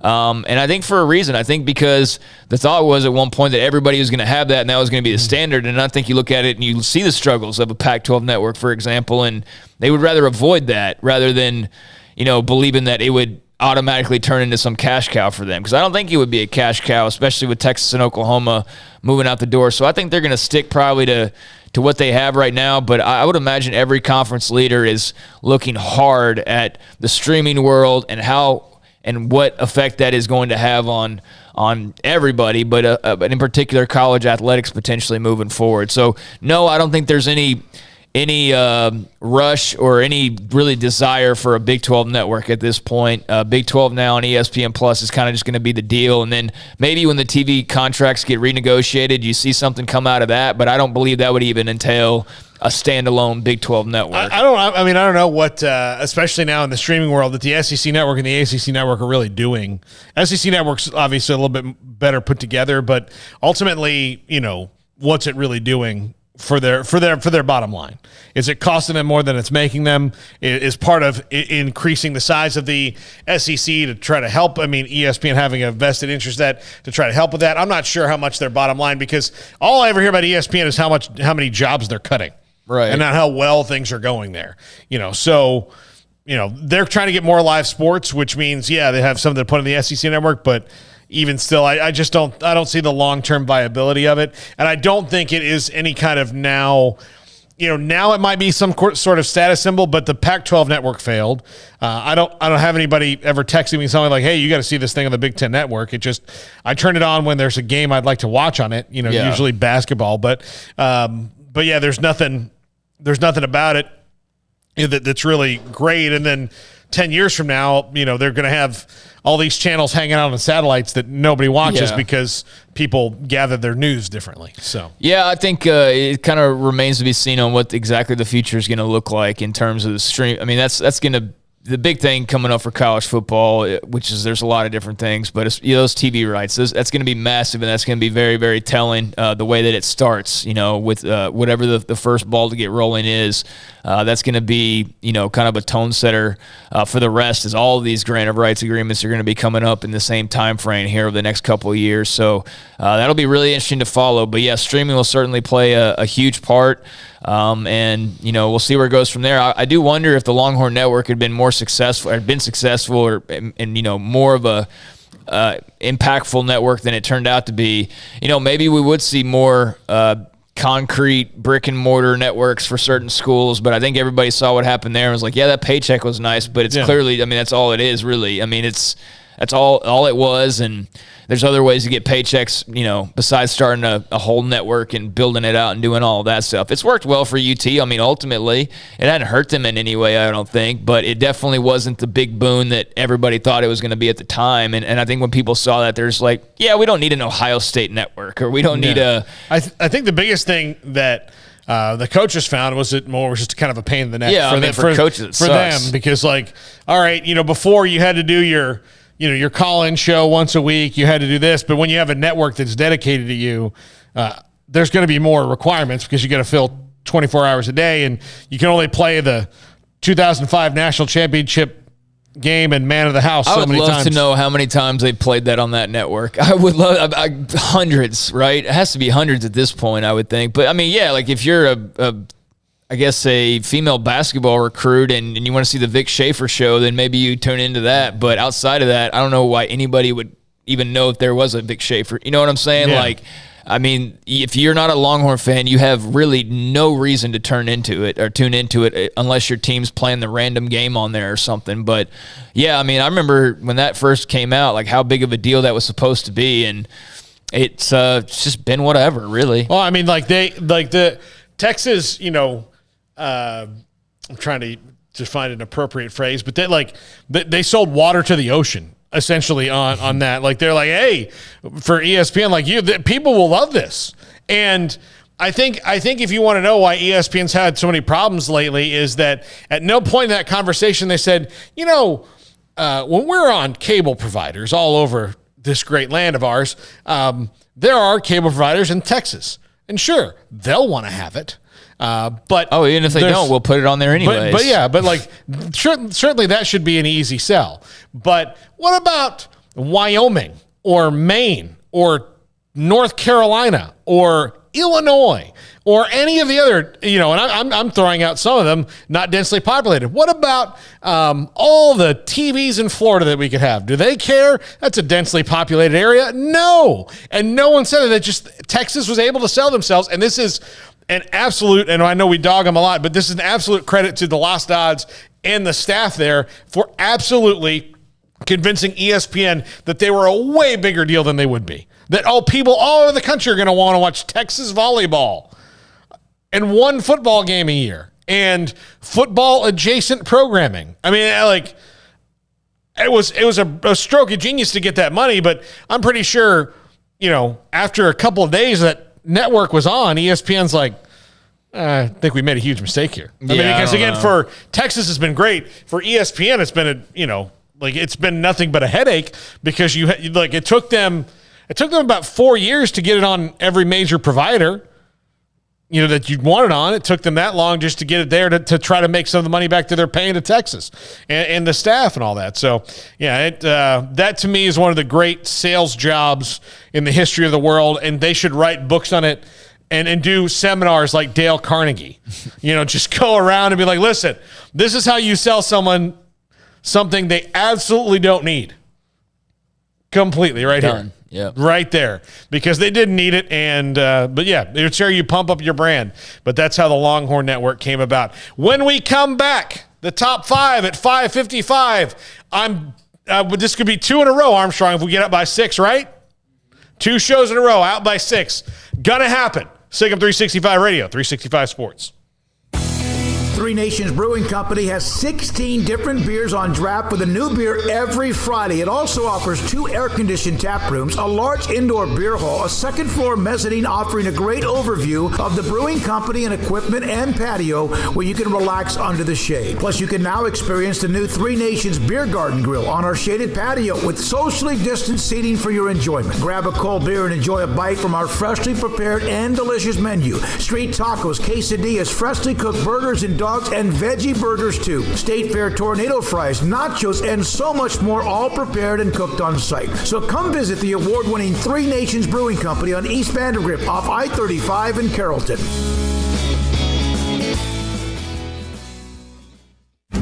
Shorty's Pizza Shack at 12th and Bagby is a homegrown, family-owned and operated must-visit pizza place in Waco. Fantastic pizza by the slice or get the whole pie to share. Great happy hour specials every single day, and it's not just pizza. Great wings. You have to try the Sikkim sauce, chili cheese fries, pizza pillows, and more. Dine in for a great hangout or carry-out. Order online at shortyspizzashack.com or do yourself a favor and bring your crew to the restaurant at 12th and Bagby. Shorty's Pizza Shack. Tell them Paul sent you by.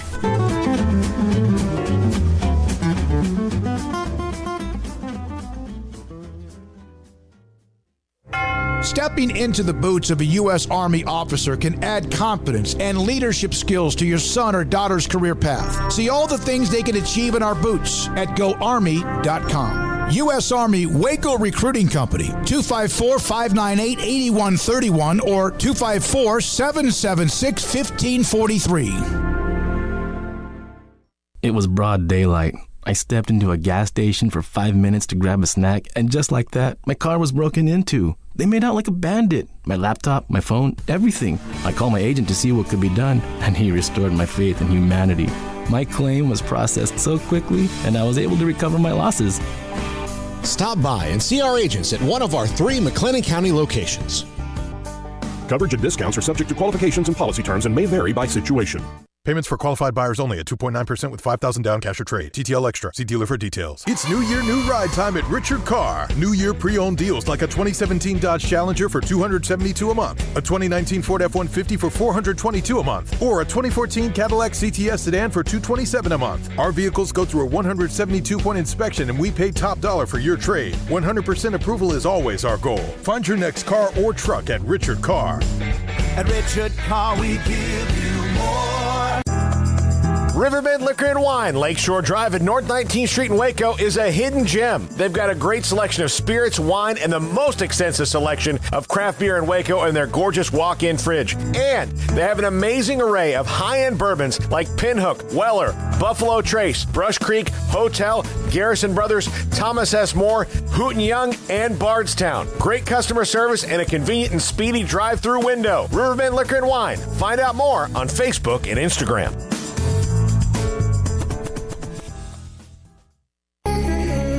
Welcome back to Sikkim 365 Radio. This is Paul Catalina's Top 5 at 5:55, presented by Champion Salon and Barber. To book your appointment, go to championsalonandbarber.com. Welcome back, Sikkim 365 Radio, 365 Sports. Top 5 thoughts. These are my thoughts. So take them for what you will. After the divisional round this weekend, which was a great series of 4 games. All of them were good. All of them were close. You know, some of them, you know, the Titans and Bengals didn't either, you know, weren't near as exciting as the Chiefs and Bills, but, you know, how can you be? All right, number 5, and this is the only time I'm going to mention them. If the Cowboys didn't commit a million penalties, they might be in this spot. And that's the one thing this year. The problem with the Cowboys, though, is that penalties will be the thing this year and maybe next year, and we'll see.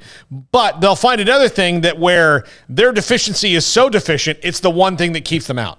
That's the thing that's frustrating about the Cowboys is they're just good enough not to be good enough, and they'll have good things about them and that pieces that would make sense and work everywhere else. But where they sacrifice things, for years it was in the secondary, especially at the safety position, is so bad that that's the thing that gets them beat all the time. And right now it might be penalties, and they've got to fix that offensive line, but this is what the problem with the Cowboys is that they cannot figure out how to hide the one thing that you can't, because you can't have everything good on any team. You point out something on any NFL team, they've got a deficiency. The Cowboys have never been able to hide it, and it's the worst thing about them. Yeah, well, not many teams can, because the Packers learned that lesson as well. Yeah. You negate special teams constantly, and eventually it's going to catch up to you, and it caught up to them, and that's just inexcusable, quite frankly. And the Cowboys' penalty issues are inexcusable. I mean, to average as many as they did week in and week out, it's just, how do you even explain that? Like, I don't even know what Mike McCarthy can say. It's like, I mean, besides just saying, like, yeah, I coach an undisciplined football team, which he's not going to want to say. I mean, what can you attribute that to? So no, that was a huge issue for them. It's part of, and one of the big reasons why they're not playing right now. Special teams is a big reason why Green Bay is not playing now, so on and so forth. But yeah, penalties were definitely something that hurt them a lot more than they helped them, and that's something they got to clean up before next year. Yeah. Somehow. I don't know how, but somehow they got to. Yeah. Number 4, 13 seconds is a lot longer than I thought. Mm-hmm. It's a lot longer than I thought. You hear that, ladies? It's a lot longer than I thought. But 13 seconds, what? Of course, they had 3 timeouts. So, again, that 13 seconds is almost like 30 seconds when you do it. And really, what the most impressive thing is, everybody keeps talking about 13 seconds. That's how much time there was left on the clock. Patrick Mahomes and the Chiefs did it in 10. They got into field goal range in 10 seconds. Yeah, and I saw some people pointing out, like, the difference in them lining up versus the Cowboys and all of that. But, I mean, yeah, they took care of their business in quick fashion. And I think you see the difference in the preparation level and the execution level. And that's why the Chiefs are still playing and why the Cowboys aren't. Cowboys really had no excuses for how their season ended. Yeah. I mean, that's something that's going to live with them for a long time, I'm sure, unless they, go turn around and win a Super Bowl next year. It's probably going to last a while. But, yeah, I mean, you can get a lot done in a short amount of time if you just execute well, and the Chiefs did just that. They did it to perfection. Yeah. If Eric Bieniemy does not get a head coaching job this year, he clearly has something in his background that. Yeah, I don't know. I don't even know how to explain NFL. I mean, I don't pretend to know all the insights of the NFL and why not he might be a candidate. I mean, I refuse to believe it's as simple as skin color. I mean, at this point, like, I would think if you're a good coach, then if people are still having trouble overlooking that, like, I can't even wrap my brain around that. Like, yeah. I can't even wrap my brain in any way, shape, or form around how that still would make sense to anybody. So, yeah, I don't know. You'd think that it would be a given, but we've been saying that for a couple years now. But, yeah, at this point, like, what more does a guy have to do? I did see where Jacksonville's interviewing Byron Leftwich. I wonder if, they take – I'm not following their search closely by any means, but I did see that note. So, I would if I were a team – and I wanted an offensive-minded head coach, I would hire Byron Leftwich in a second. Yeah, not the best weekend to come off of necessarily, but yeah, in total, he's done a good job. Well, so we'll see what Bieniemy's market looks like, but I'm sure he'll get a fair share of interviews. You don't have your all-world right tackle against one of the best defensive lines in the league. It shows. Yeah. Number 3, Matthew Stafford has washed off the Lions. He's washed off the Lions from him, and he is now a guy who I think I'm going to pick the Rams to win this week. I like what they've got going. I think what Les Snead, the GM, has done there. And look, he sacrificed the future for it. But if you can win a Super Bowl, it's worth sacrificing the future. The Cowboys have been playing for the future for 25 years. Tons of teams would love to. You tell me the Texans or Browns or one of these teams that's never won a Super Bowl wouldn't sacrifice 5-10 years in the future just to get one ring. And the Rams just have one. They have one, and it's been 20 years ago with Kurt Warner. Yeah, you're not going to have your draft picks, but out of that, you got Matthew Stafford, you got Von Miller out of the deal. There's other guys I'm probably forgetting, Jalen Ramsey, 3 very key players on this team this particular year. And you were able to, just by the grace of him being an a-hole in Cleveland, get Odell Beckham Jr. to have a career renaissance in L.A. I think most of that is that he's a lot happier being in Los Angeles than he was being in Cleveland, Ohio. Oh, I can't imagine why. That would be such an upgrade. I mean, same thing for Stafford. Detroit, like, I haven't been to Detroit in like 15 years, maybe even longer. I can't imagine it's a lot better off than it was 15 years ago, and it was not in a good place when I visited 15 years ago. I mean, just walking downtown, just abandoned buildings and broken windows all over the place. I mean, it was interesting to be there. So, yeah, I mean, going from Detroit to Los Angeles, I mean, holy crap. Like, if you talk about it's like, what's that, like the meme goes around, like the upgrade meme or whatever. And I mean, you talk about an upgrade, Detroit to Los Angeles, that is one hell of an upgrade, but so was Stafford as a quarterback over Jared Goff. I mean, he was fantastic all year. It's good to see him having some success and not being just bogged down in Detroit with no hope of really any success whatsoever. I think he deserves this opportunity that he's gotten. He wasn't just in Detroit for a couple years and bounced. He didn't pull an Eli in the draft and force his way into a situation. He wrote it out time and again, and he's finally gotten his opportunity for, the grass on the other side of the fence, and man, it is green right now, and I'm sure he's loving every minute of it. Yeah. A friend of mine, we had this debate. He was like, well, he had Calvin Johnson. Yeah, but then it was him and Calvin Johnson. And who else? Like, who else? Nobody. Like maybe he had a couple good offensive linemen here and there. I mean, maybe a couple. It's the like Lions, it wasn't, dude. Yeah. They never, they were never very legitimate at all his entire tenure there. Now I'm sure there were some seasons where they were better that I'm just not remembering. Nothing memorable enough to remember in 2021. 3 playoff games, including one of Tony Romo's 3 playoff wins. Yeah, 2014 was against Matthew Stafford. Number 2, Josh Allen versus Patrick Mahomes is the next. Brady versus Manning, and say whoever you want is whichever one. It's probably Mahomes is Brady and Allen is Manning, but it could switch. They're both young. They're both not going anywhere. That game yesterday was fantastic. I wish every playoff game was like that. I wish every football game was like that and exciting. One of those teams, the Chiefs, better get healthy on defense really quick. They're both better on defense than they showed yesterday, but when you have 2 quarterbacks who are absolutely dealing like that, it just I really do think and I hope that this is the start of another era like we had with those 2 guys. Yeah, I mean, I think it's got all the makings to be. We'll see how, certain other young guys like the Kyler Murrays and those cats continue to develop and the types of years they have moving forward. But, I mean, as far as a base of great young quarterbacks, I mean, this is about as good as it's been. I know every few years or so there's probably some article written about how this is the next boom, but I don't think anything's touching right now. When you're talking Mahomes right there at the top, and then the talent of a guy like a Josh Allen, and then Joe Burrow as well, and you could throw another 5-6 names into Justin that. Herbert. Justin Herbert. I mean, you could throw several names into that hat, and it's exciting to see all the great young quarterback play. And Brady sure seems like he's going to probably be back. I mean, if I had to take a guess, I would. He's not going out like that, right? No, I wouldn't think so. But I mean, just his comments afterwards, it seemed like he was kind of setting up the return for next year. So I hope he hangs around as long as possible, as long as he's a capable player. I don't want to see like bad old Tom Brady, still out there trying to play, but that's not him yet. So it's cool to see like the GOAT's still around, but yet right behind him and now in front of him in some cases, there are a bevy of really good, young, talented guys that aren't just flashes in the pan and aren't just, the schemes are why they're thriving. They're thriving because they're all really good quarterbacks, and it's cool to see that. Yeah. And number 1, the Bills are snake bit. They're just snake bit. Going back to Scott Norwood. And then, look, so Scott Norwood misses a kick in a game that they could have very easily won. They're very well evenly matched against the Giants. And then they played the last great Washington team. Yep. And that team was a juggernaut all year. And you just kind of knew that when that game, and people who weren't alive then don't know, but that Washington team was really, really fantastic. And everybody on the team, I think, had their career year that year in 1991. And then for the next few years, you run up against one of the great dynasties of all time in the 90s Cowboys. And so it's just not right. And then here you are, you finally do have a franchise-changing quarterback who's gotten you the playoffs the last few years. You've got a front office and a coaching staff that are doing a great job. And Patrick freaking Holmes exists.